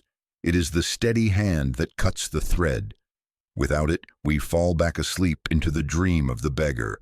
To understand this, let us visualize the focused power of a master archer. Imagine a skilled archer standing in a field. The target is far away, a small red circle in the distance. The wind is blowing across the grass. The crowd is murmuring behind her. Her mind is the bow, and her attention is the arrow. To hit the target, she must bring her entire being into a singular, razor-sharp point of presence. If she thinks about the arrow she missed yesterday, her arm will waver. If she worries about the prize she might win tomorrow, her grip will tighten and the shot will go wide. The past is a heavy memory. The future is a phantom anxiety. Neither of them can help her shoot the arrow. Only the now exists. She plants her feet firmly on the earth. She feels the ground. She takes a breath, deep and slow, filling her lungs and expanding her ribs. She feels the string against her fingers. She sees the target not as a concept, but as a reality. In the moment of release, there is no archer, no bow, and no target. There is only the flight. This state of collected, unified awareness is what we call mindfulness, sati. It is the opposite of how we usually live. Most of the time, we are psychic sleepwalkers. We are the archer looking at the crowd, looking at the clouds, looking at our own feet while blindly firing arrows into the air. We drive our cars while fighting arguments from 10 years ago. We eat our dinner while writing emails in our heads for tomorrow. We lie in bed trying to sleep, but we are actually running a marathon of what-ifs. We are rarely ever where our body is. This splitting of our energy is the source of our exhaustion. It is why we feel scattered and weak. Mindfulness is the gentle but firm practice of waking up. It is the act of gathering all your scattered arrows and bringing them back to the quiver of the present moment.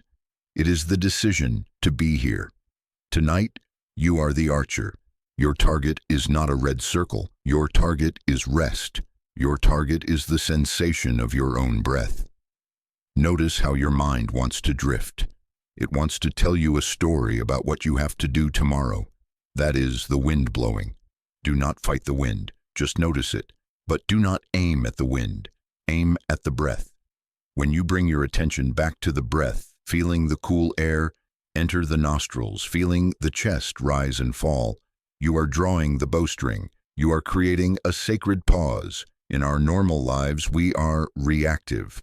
Something happens, stimulus, and we immediately react, response. Someone cuts us off in traffic, and we immediately feel anger.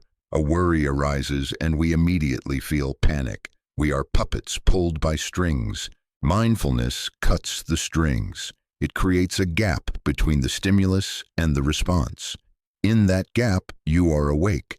You see the anger rising, and you say, "Ah, anger." You do not have to become the anger. You can choose to let the arrow fly, or you can choose to lower the bow. This practice is profoundly kind. It is not about forcing your mind to be empty. It is about guiding it back when it wanders, with the same gentleness you would use to guide a lost puppy back to the path. Every time you notice you are thinking about the past or future, and you gently bring your attention back to the sensation of the blanket on your skin, you are hitting the target. You are strengthening the muscle of the witness. You are waking up from the simulation of life and arriving in the reality of life. And the reality is, you are safe. You are warm. You are breathing. The crowd is gone. The wind has died down.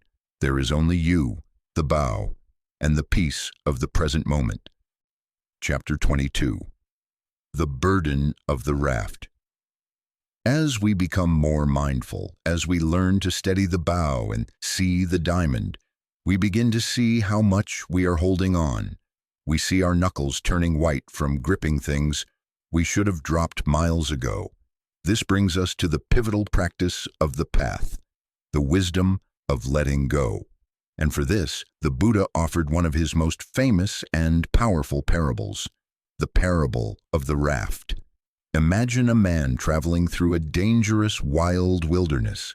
He is fleeing from danger, seeking a place of safety. After many days of hard travel, he comes to the edge of a vast body of water. It is a wide, treacherous river. The current is fast and dark, swirling with unseen eddies. The near shore where he stands is full of danger and fear. The far shore is safe, green, and peaceful. But there is no bridge. There is no boat. He knows he cannot swim. The current would drown him. But he desires safety, so he gathers what is around him. He collects logs, sturdy branches, and creeping vines. With great effort and ingenuity, he binds them together. He builds a raft. He pushes the raft into the dark water. He lies upon it, paddling with his hands and feet. The river fights him. The current tries to sweep him downstream, but he holds on. He exerts all his strength. The raft keeps him afloat. It protects him from the deep water. It is his savior. After a long struggle, he hits the sand of the far shore. He drags himself onto the dry land. He is safe. He has crossed the flood. He is filled with gratitude for the raft. He looks at the bundle of logs and vines and thinks, "This raft was so useful to me. It saved my life. I cannot leave it behind. It is too valuable." So the man hoists the heavy, waterlogged raft onto his shoulders. He begins to walk inland toward the beautiful meadows and forests of the new land. But he cannot enjoy the walk. The raft is crushing him. It digs into his back. It catches on the trees. He stumbles under its weight. He is safe from the river, but he is now a prisoner of the raft. He cannot climb the hills. He cannot run in the fields. The very thing that was his instrument of liberation has become a burden of suffering. The Buddha asked, "Is this man a wise man?"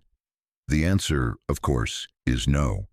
A wise man would say, this raft was useful for crossing the river, not for holding on to. He would drag the raft to the bank, thank it for its service, and then walk away, light, unburdened, and free. This story is the story of your life. We are all building rafts. We build rafts of identity. I am a hard worker. I am a survivor. I am the responsible one. These identities help us cross difficult times. They protect us. We build rafts of defense mechanisms, anger to protect us from hurt, anxiety to protect us from surprise, control to protect us from chaos. These rafts were necessary once.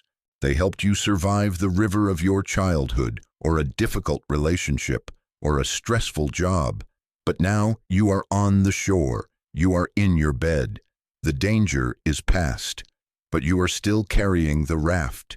You are still carrying the anxiety that prepared you for a crisis that is over. You are still carrying the anger from an argument that ended days ago. You are still carrying the defensive armor you built to protect yourself from people who are no longer in your room. You are suffering because you are carrying a boat on dry land. Letting go is the act of putting the raft down. It is not an act of ungratefulness. You can honor your defenses. You can say to your anxiety, "Thank you. You tried to keep me safe when the water was deep. But now you say, I do not need you for this part of the journey. I can walk freely now." Letting go feels frightening at first because the raft feels like safety. We think, who will I be without my worry? Who will I be without my story of struggle? You will be free. You will be lighter. Tonight, visualize the rafts you are carrying. The raft of thinking about work. The raft of regretting the past. The raft of trying to be perfect. Feel their weight on your shoulders. They are heavy, waterlogged, and covered in algae. Now imagine yourself standing on the warm sand of a safe beach. Lean forward. Let the rafts slide off your back. Hear the thud as they hit the sand. Straighten your spine. Feel the cool breeze on your back where the wood used to be. You do not need them tonight. The river is behind you. The meadow of sleep lies ahead. Walk into it, empty-handed and free. Chapter 23. The Empty Cup. We are nearing the end of our ascent. We have learned to let go of the heavy raft of our past defenses. We have learned to tune the strings of our effort. Now we arrive at the threshold of a teaching that is often considered the deepest and most profound in the entire tradition. It is the wisdom of shunyata, or emptiness. The word emptiness can sound frightening to the Western mind. It sounds cold. It sounds desolate. It sounds like a void where nothing matters and nothing exists. When you hear it, you might feel a shiver of nihilism, a fear that if you look too closely, you will find that you are nothing. But this is a complete misunderstanding of the teaching. In the language of the awakened ones, emptiness does not mean non-existence. It means empty of a separate self. It means that nothing exists alone. It means that everything is full of everything else. To understand this, let us travel to the courtyard of a wise old nun named Prajna. She was a teacher of great clarity, known for cutting through confusion with the sharpness of a diamond sword. One of her students was a young monk named Anatta. Anatta was deeply troubled by the teaching of emptiness. He would sit and listen to the discourses, and his mind would rebel in panic. How can my hand be empty? He would think, staring at his own skin. I can see it. I can feel the warmth of the blood. I can pinch it and it hurts. It is solid. It is here. To say it is empty feels like a lie. It feels like a denial of my life. Anatta saw the world as a collection of separate, solid building blocks. He saw a me in here and a world out there. He saw a cup as a cup, a tree as a tree, distinct and disconnected. And because he saw them as separate, he felt small. He felt fragile. He felt that the universe was a vast, alien place that he had to survive. One afternoon, Prajna saw Anatta sitting by the fountain, looking at his hands with a furrowed brow.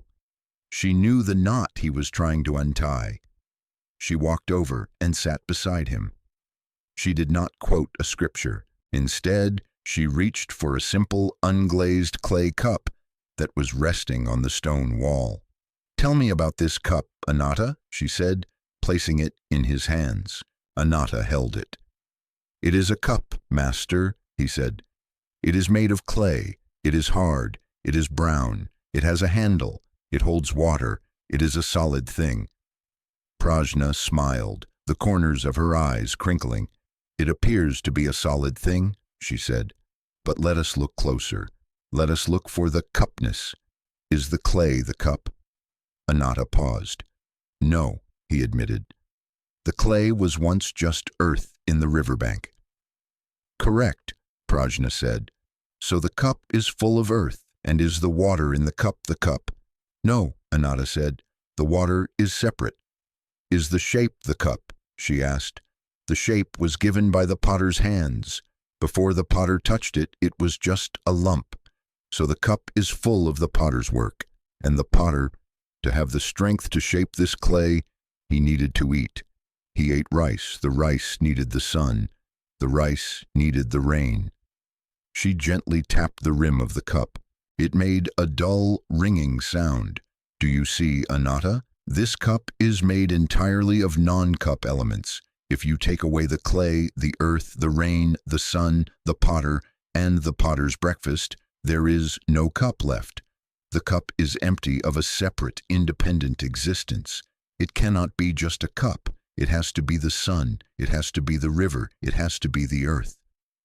She looked deep into his eyes. "It is empty of a separate self, which means it is full of the entire universe. Its existence is a miracle of interdependence." Anatta looked at the object in his hands. A moment ago it was a dull, dead object, separate from him. Now it vibrated with life. He saw the clouds in the ceramic.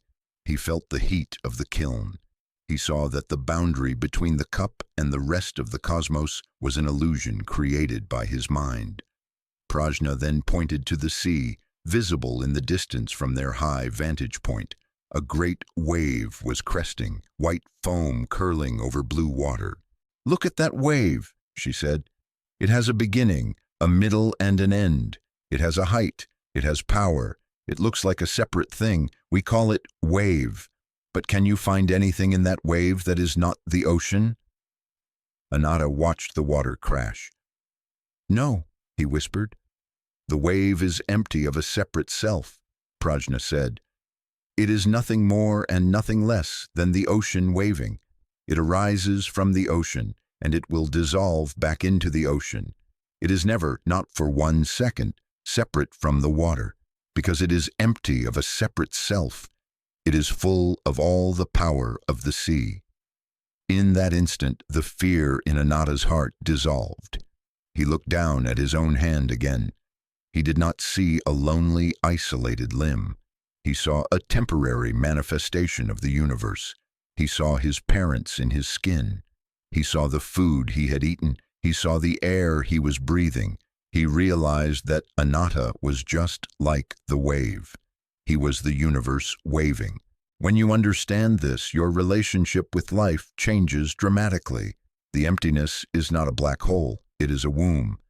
It is the pregnant space from which all things arise. You are lying in bed right now. You feel your body. You might think, "I am this small, tired person in a dark room." But look closer. You are empty of a separate self. You are full of the oxygen that comes from the trees. You are full of the warmth that comes from the blankets. which came from the cotton, which came from the field. You are full of the gravity of the planet holding you down. You are not an isolated ego trying to sleep. You are the universe resting. The boundary you feel between you and the room is just a thought. It is just a label like wave or cup. In reality, there is only one continuous field of energy. This realization destroys fear. What is there to be afraid of losing when nothing was ever a separate, possessible thing in the first place? A wave cannot die. It just becomes water again. You cannot be lost. You are already everything. When you see the emptiness of your anxiety, you see that it has no solid core. It is just a confluence of conditions. A little fatigue, a little memory, a little chemical shift. It is a cloud. It is empty of authority. It cannot command you. Seeing emptiness allows you to dance with life. You stop clinging so tightly to things because you see they have no independent essence to grasp. You stop pushing things away because you realize they are part of the same ocean as you. You become fearless. You become spacious. You become the open sky in which the clouds form and dissolve.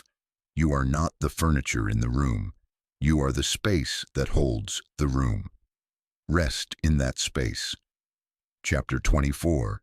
The two brothers, we move now from the nature of reality to the nature of action. If we are all interconnected, if we are all waves in the same ocean, then how we move matters. Every ripple we make travels outward. This brings us to the teaching of karma.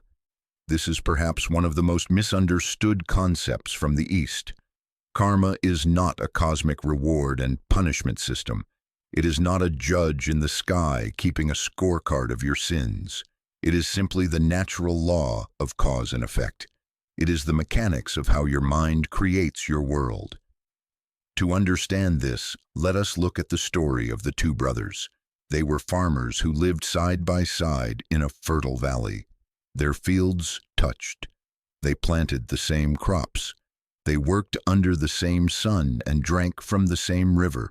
Both were good men, hard-working and diligent. One year, just as the rice was ready for harvest, a terrible tragedy struck. A massive storm swept down from the mountains. Hailstones the size of fists pounded the earth. The wind tore the roofs off the barns. In a single night of violence, the storm completely flattened the rice paddies of both brothers. The entire year's work was destroyed. The food for the winter was gone. It was the exact same external event for both of them. The loss was identical. The financial ruin was identical. But the karma, the internal action, and the resulting reality was completely different. The first brother walked out into his muddy, ruined field. Overwhelmed by the loss, he allowed his mind to collapse into aversion. He fell into despair, his mind filled with thoughts of anger and blame. He shouted at the sky, "Why me? This is a curse. I have worked so hard, and this is how I am repaid? The world is unjust." He looked at his neighbor's ruined field and felt no solidarity, only a bitter envy that perhaps his neighbor had saved a little more grain than he had. He grew resentful. When his wife tried to comfort him, he snapped at her in rage. When his neighbors offered to help clear the debris, he refused, viewing them with suspicion and pride. His intention was rooted in the three poisons: aversion, greed for a different reality, and the delusion that he was a victim. He was planting seeds of isolation. He spent the winter angry, his blood pressure high, his relationships fraying, his heart cold. He created a living hell for himself and his family, not because of the storm, but because of his reaction to the storm. The second brother walked out into the same mud. He looked at the same flattened stalks. He felt a deep, piercing wave of sadness. He allowed himself to cry. He did not deny the pain, but after the initial grief washed through him, his intention shifted. He took a deep breath and thought, "This has happened. I cannot unhail the sky. I cannot reverse time. The crop is gone. This is the truth of the present moment. His intention was rooted in acceptance and wisdom. He turned to his wife and said, "We have lost the rice, but we have not lost each other. We have our strength." He walked to the boundary of his farm and called out to his brother. He went to his neighbors, not with envy, but with an open heart. "We have all suffered from this storm," he said. "Let us work together. If we combine our remaining seeds and share our labor, we can replant quickly." His intention was rooted in compassion and connection. He spent the winter working hard, but with a sense of purpose and community. His home was warm with laughter, despite the meager food. He created a sanctuary of resilience. The event was the same. The karma was different. Karma means action, but the Buddha clarified that the seed of karma is satana, or intention. It is the why behind what you do. It is the flavor of the mind in the moment of contact. The first brother acted from a place of contraction and no. The second brother acted from a place of expansion and yes. This teaching is incredibly empowering. It means you are not the helpless victim of your fate. You are the architect of your experience. In every moment, you have the power to shape your future by cultivating skillful intentions in the present. You are lying in bed. Perhaps your day was difficult. Perhaps you faced a storm of your own, a conflict at work, a financial worry, a moment of failure. The storm has happened. The crop is flat. That is the past. But your karma is being generated right now. How are you relating to the storm? If you lie there spinning in resentment thinking, "This shouldn't be happening," you are the first brother. You are planting seeds of tension that will ripen as exhaustion tomorrow. But you can choose to be the second brother. You can say, "The storm happened. My mind is racing. That is the truth. But I am here now. I choose to be kind to myself. I choose to rest." That choice is a powerful karmic act. When you choose to forgive yourself for not being perfect today, you are planting a seed of peace. When you choose to turn your attention away from the worry and toward the gentle sensation of your breath, you are planting a seed of mindfulness. You are not defined by your past actions. In this very moment, you are free to plant a new seed. You can change the trajectory of your night and therefore your life by simply shifting your intention from fighting to surrendering. The storm is over. The mud will dry. For now, plant the seed of rest. Chapter 25. Dropping the boulder. And now we arrive at the end. We have climbed the mountain, woven the tapestry, repaired the vase, and crossed the river. We have realized the emptiness of the cup and the power of our own intentions. Where does this path lead? What is the final shore that the raft was built to reach? In the ancient language, the ultimate goal, the fruition of the entire path, is called nirvana. This is another word that has been covered in layers of confusion. We often think of nirvana as a heaven-like paradise that we go to after we die, a place in the clouds with golden gates, or we think of it as a trance, a zoning out. But the word nirvana has a very literal physical meaning. It translates to extinguish or to blow out. What is being blown out? It is not your life. It is not your joy. It is the fire. It is the extinguishing of the fires of greed, hatred, and delusion. It is the blowing out of the feverish heat of I want, I hate, and I am. It is the cooling of the burning mind. To understand the feeling of this release, imagine a man who has been carrying a massive granite boulder on his back for his entire life. He was given this boulder when he was a child. He was told, "This is who you are. This is your burden. You must carry it to be safe. You must carry it to be worthy." The boulder is heavy. It crushes his spine. It makes his muscles scream with lactic acid. It dictates how he walks, always bent over, eyes on the ground, never seeing the sky. It dictates where he can go. He cannot climb. He cannot run. He cannot dance. He has carried it for so long that he has forgotten he is carrying it. He assumes that the aching in his shoulders and the strain in his legs is just what being alive feels like. He identifies with the struggle. He thinks, I am the carrier of the weight. Then, one day, through the practice of mindfulness, through the wisdom of emptiness, through the kindness of the middle way, he stops. He looks at the strap cutting into his shoulder. He realizes, this is not me, this is just a rock. He realizes he has permission to put it down. He leans over, he unbuckles the straps. With a great shuddering sigh of release, he lets the boulder roll off his back. It hits the earth with a thud that shakes the ground. It settles into the dirt. In that moment, what does he feel? He does not feel a fireworks display. He does not hear a choir of angels. He feels something far more profound. He feels the absence of weight.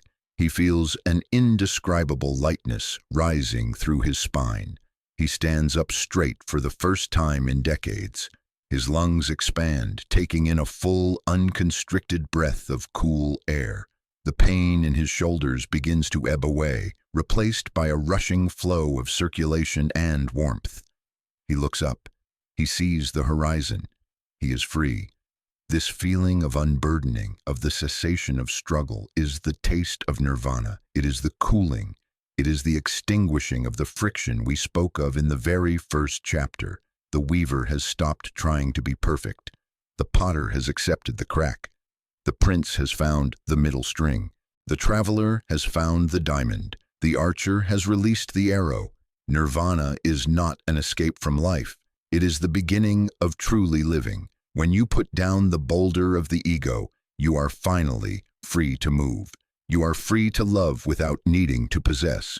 You are free to work without the anxiety of the result. You are free to sleep without the fear of the morning. A person who has touched this peace still lives in the world. They still feel the heat of the sun and the cold of the snow. But the second arrow, the mental suffering, the story, the resistance, is gone. They are like a deep ocean whose surface may have waves, but whose depths remain profoundly, utterly still. You cannot force this state. You cannot will the boulder to fall, but you can relax the straps. Tonight, you have relaxed the straps. You have seen that the weight you carry is made of thoughts, and thoughts are just clouds. You have seen that the self you defend is just a chariot of parts. You have seen that you are held by the universe. The fire is burning low now. The candle is flickering in the gentle wind of your breath. Let it go out. Let the striving cease. Let the needing cease. Let the you that is trying to be someone cease. There is nothing left to do. The journey is complete. You are on the other shore. The boulder is on the ground. You are light. You are empty. You are full. You are safe. As the silence closes in around these words, let them be the final signal. Blow out the candle. Extinguish the day. If this sanctuary has lightened your load, if this path calls to your spirit, I invite you to subscribe to Sleepy Monk. Ensure this space is here for you whenever the boulder feels heavy again. But for now, the work is done. Just breathe. Just rest. Good night. Chapter 26. The Bell of Silence.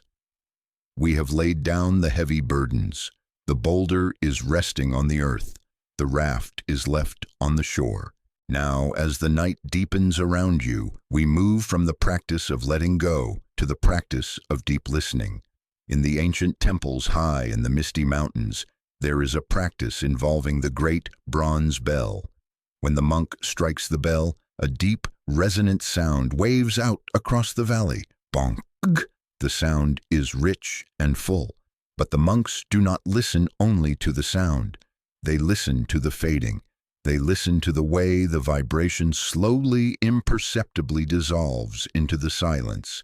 They teach that the sound is the coming into existence, and the silence is the return to the source. Tonight, your thoughts are like the ringing of that bell. They have been loud today. They have vibrated with the energy of work, of conversation, of worry. But now the striker has been put down. The bell has been struck for the last time today. Now is the time of the fading. Listen to the room you are in. It may seem quiet, but if you listen closely, there is a texture to the air. Perhaps there is the hum of a fan, the distant sound of a car, or the rhythm of your own breathing. Do not name these sounds. Do not say fan or car. Just hear them as vibrations. Just hear them as the fading resonance of the day. Now listen underneath the sounds. Imagine a vast velvet blanket of silence that wraps around the entire world. The sounds are just tiny ripples on the surface of this silence. The silence is the reality. The noise is just a temporary disturbance. You are that silence. For most of your life, you have identified with the noise. You thought you were the conversation. You thought you were the argument. You thought you were the busyness. But those were just the ringing of the bell. You are the space in which the ringing happens. You are the stillness that remains when the ringing stops. Feel this silence entering your body. It enters through your ears, but it settles in your heart. It is a thick, comforting silence. It is not the silence of loneliness. It is the silence of peace. It is the silence of the mountain after the storm has passed. It is the silence of the weaver's workshop after the loom has stopped clacking. As you lie here, imagine that with every exhale, you are becoming quieter. Not just your voice, but your cells. Your blood is flowing quietly. Your bones are resting quietly. The nervous energy that hummed like a wire all day is now slackening. It is fading, fading, fading. The bell has rung. The sound is traveling away from you, further and further into the distance, over the hills, into the void. You do not need to chase it. You do not need to call it back. Let it go. Let the day dissolve into the night. Rest in the aftermath of the sound. This is the noble silence spoken of by the sages. It is a silence where no defense is needed. There is nothing to prove here. There is no one to convince. In the silence, you are stripped of your roles. You are not a parent, a worker, a partner. You are just a presence. You are just a listener. Allow the silence to hold you. It is strong enough to carry your weight. Sink into it. Let it cover you like a warm, heavy quilt. The day is done. The bell is silent. The temple is closed. You are safe in the sanctuary of the quiet. Chapter 27. The Garden of Dreams. As the silence deepens, we approach the boundary between the waking world and the world of sleep. In the Buddhist tradition, the mind is often compared to a garden. There is the surface soil, which is our conscious, thinking mind. And there is the deep, dark, rich soil underneath, which is called the alaya vijnana, or the storehouse consciousness.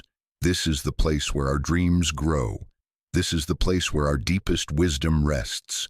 All day long you have been walking on the surface. You have been pulling weeds, solving problems, answering questions, rushing from task to task. You have been a busy gardener working under the hot sun of the intellect. But now the sun has set. The moon has risen over the garden. It is time to put down the hoe and the spade. It is time to leave the surface and trust the deep earth.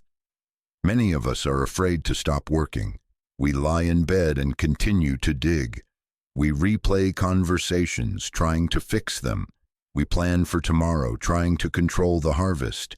We are like a farmer who stands in the field at midnight, shouting at the seeds to grow faster. But the seeds do not grow by our shouting. They grow in the dark. They grow when we leave them alone. Tonight, practice the art of doing nothing. This is not laziness. It is a profound act of trust. You have planted the seeds of your day. You have done what you could. Perhaps you planted seeds of kindness. Perhaps you made some mistakes and planted seeds of learning. Whatever is in the ground is in the ground. You cannot change it now by thinking about it.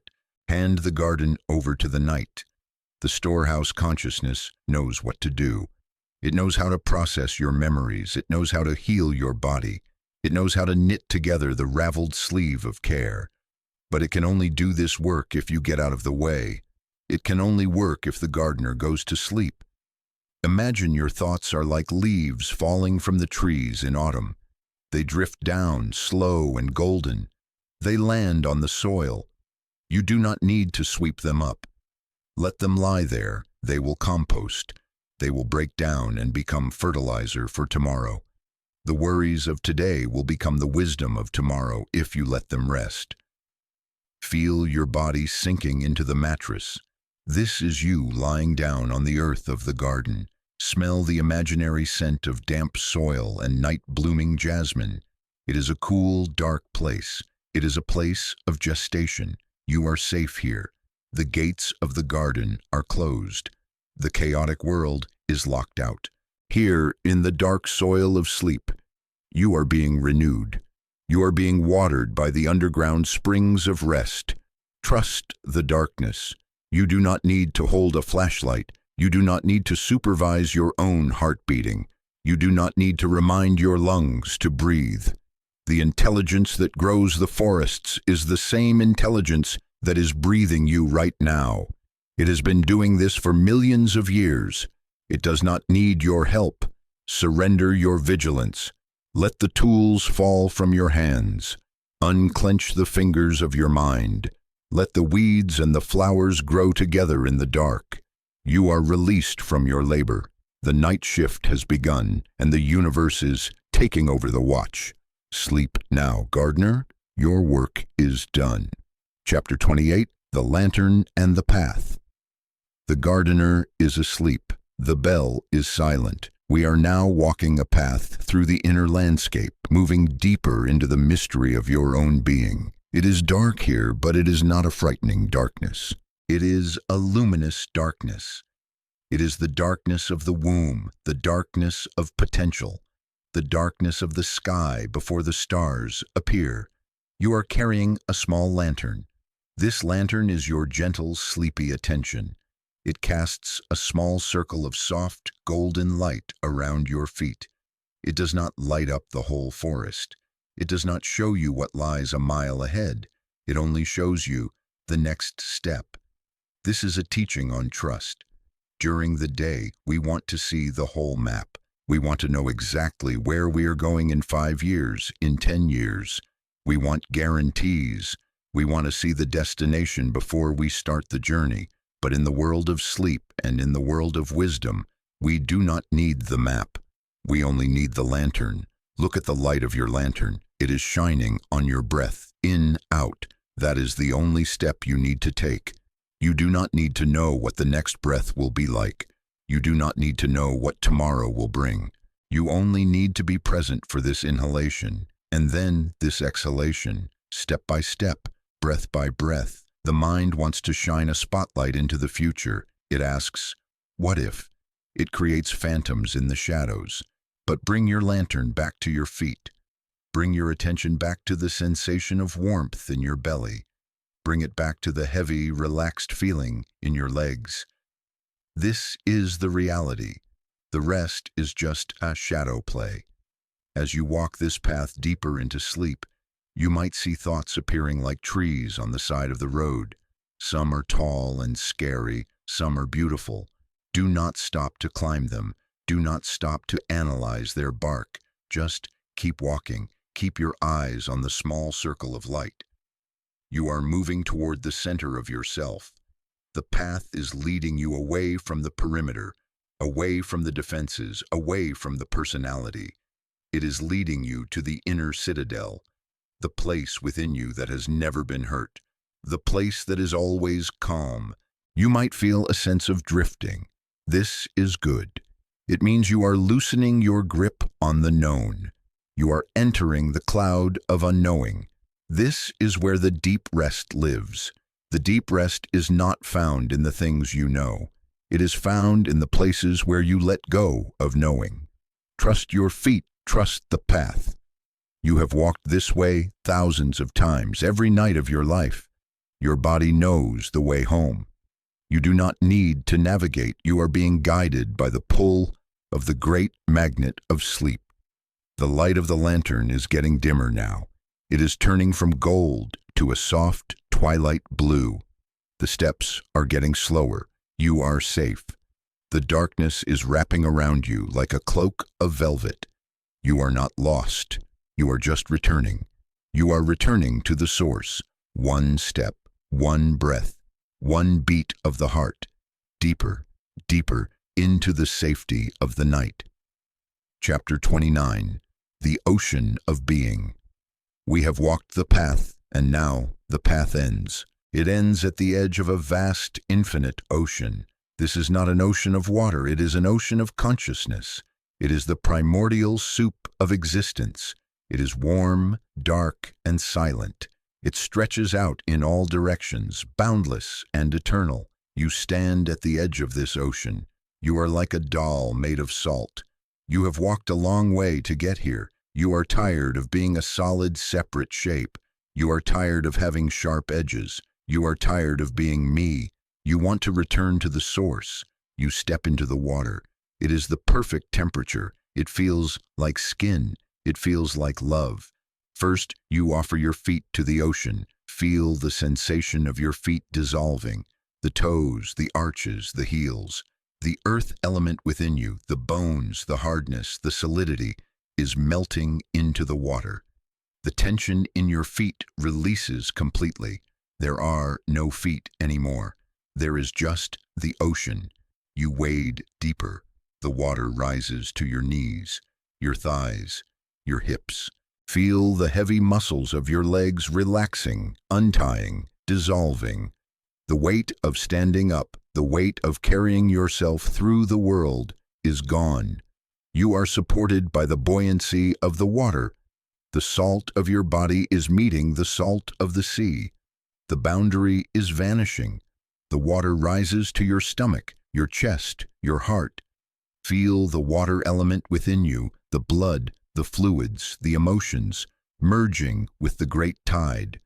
The knot of anxiety in your solar plexus unties. The cage of ribs expands and softens. The heart, which has beaten so bravely for so long, synchronizes its rhythm with the slow tidal breathing of the universe. Swell and release. Swell and release. You are waist-deep in peace. You are chest-deep in silence. The water rises to your throat. The fire element within you, the heat of your metabolism, the heat of your anger, the burning of your ambition is cooled.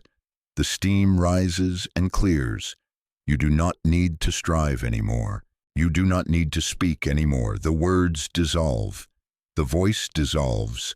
The need to explain yourself dissolves. Now you dip your head back.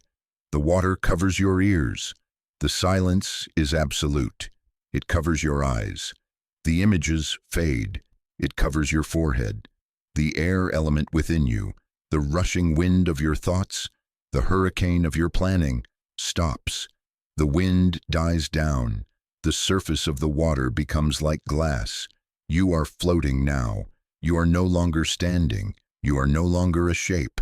The salt doll has dissolved completely. Where does the doll end and the ocean begin? There is no line. There is only ocean. You are vast. You are weightless. You are everywhere and nowhere. Feel this expansion. You are not a tiny person lying in a bed. You are the space of the room. You are the night sky outside the window. You are the quiet hum of the galaxy. You have returned to the state before you were born. You have returned to the unborn, uncreated, unformed. Float here. Float. There is nothing to do. The ocean holds you perfectly. If a thought arises, it is just a bubble rising from the deep. Watch it break on the surface and disappear. Pop. Gone. You are fluid. You are flowing. You are the tides. Drifting. Drifting. This is the state of samadhi. This is the state of absorption. The separation between the sleeper and the sleep has vanished. There is only sleeping. There is only being. Feel the deep currents of rest moving through where your body used to be. They are washing away the debris of the years. They are polishing the diamond of your spirit. You are being washed clean. You are being renewed.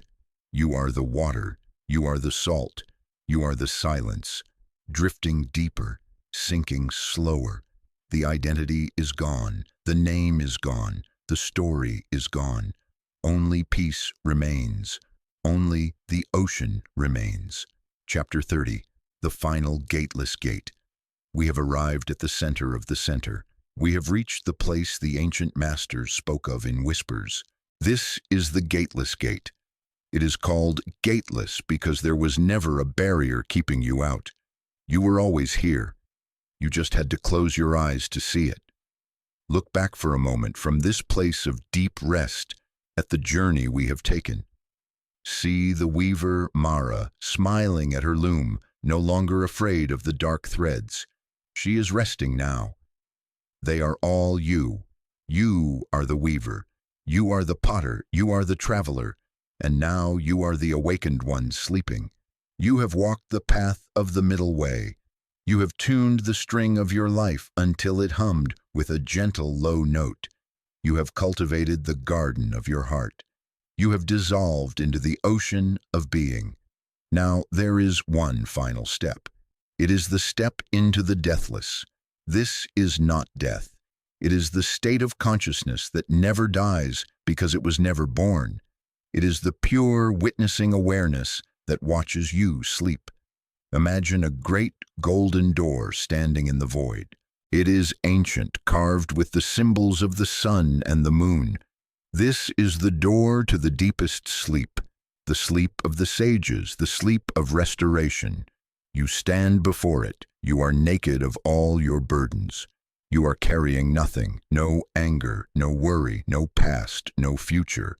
You push the door open. It swings silently on its hinges. Inside there is a warm, golden light. It is the light of pure love. It is the light of total acceptance. It is a light that says, "Welcome home. We have been waiting for you." Step through the door. As you cross the threshold, the door closes softly behind you. Click. The world is gone. The noise is gone. You are inside the inner sanctum. Here, you are safe. Nothing can touch you here. No email can reach you. No expectation can find you. No fear can enter. This is your eternal sanctuary. Lie down in this golden light. Feel it penetrating every cell of your being, recharging your battery, knitting your bones, soothing your nerves. This is the ultimate medicine. You have done the work. You have listened to the teachings. You have applied the wisdom. Now the teaching is over. The words are fading. The concepts are dissolving. Even the Dharma, the truth itself, is a raft. And now we put down the raft of these words. Silence is the final teaching. Rest is the final practice. If this journey has served you, if these ancient whispers have helped you drop the boulder and find the ocean, I invite you to subscribe to Sleepy Monk. By doing so, you keep this gate open. You ensure that this sanctuary is always here, waiting for your return whenever the world becomes too loud and the raft becomes too heavy. We will be here. We will always be here, keeping the lantern sleep now. Good night.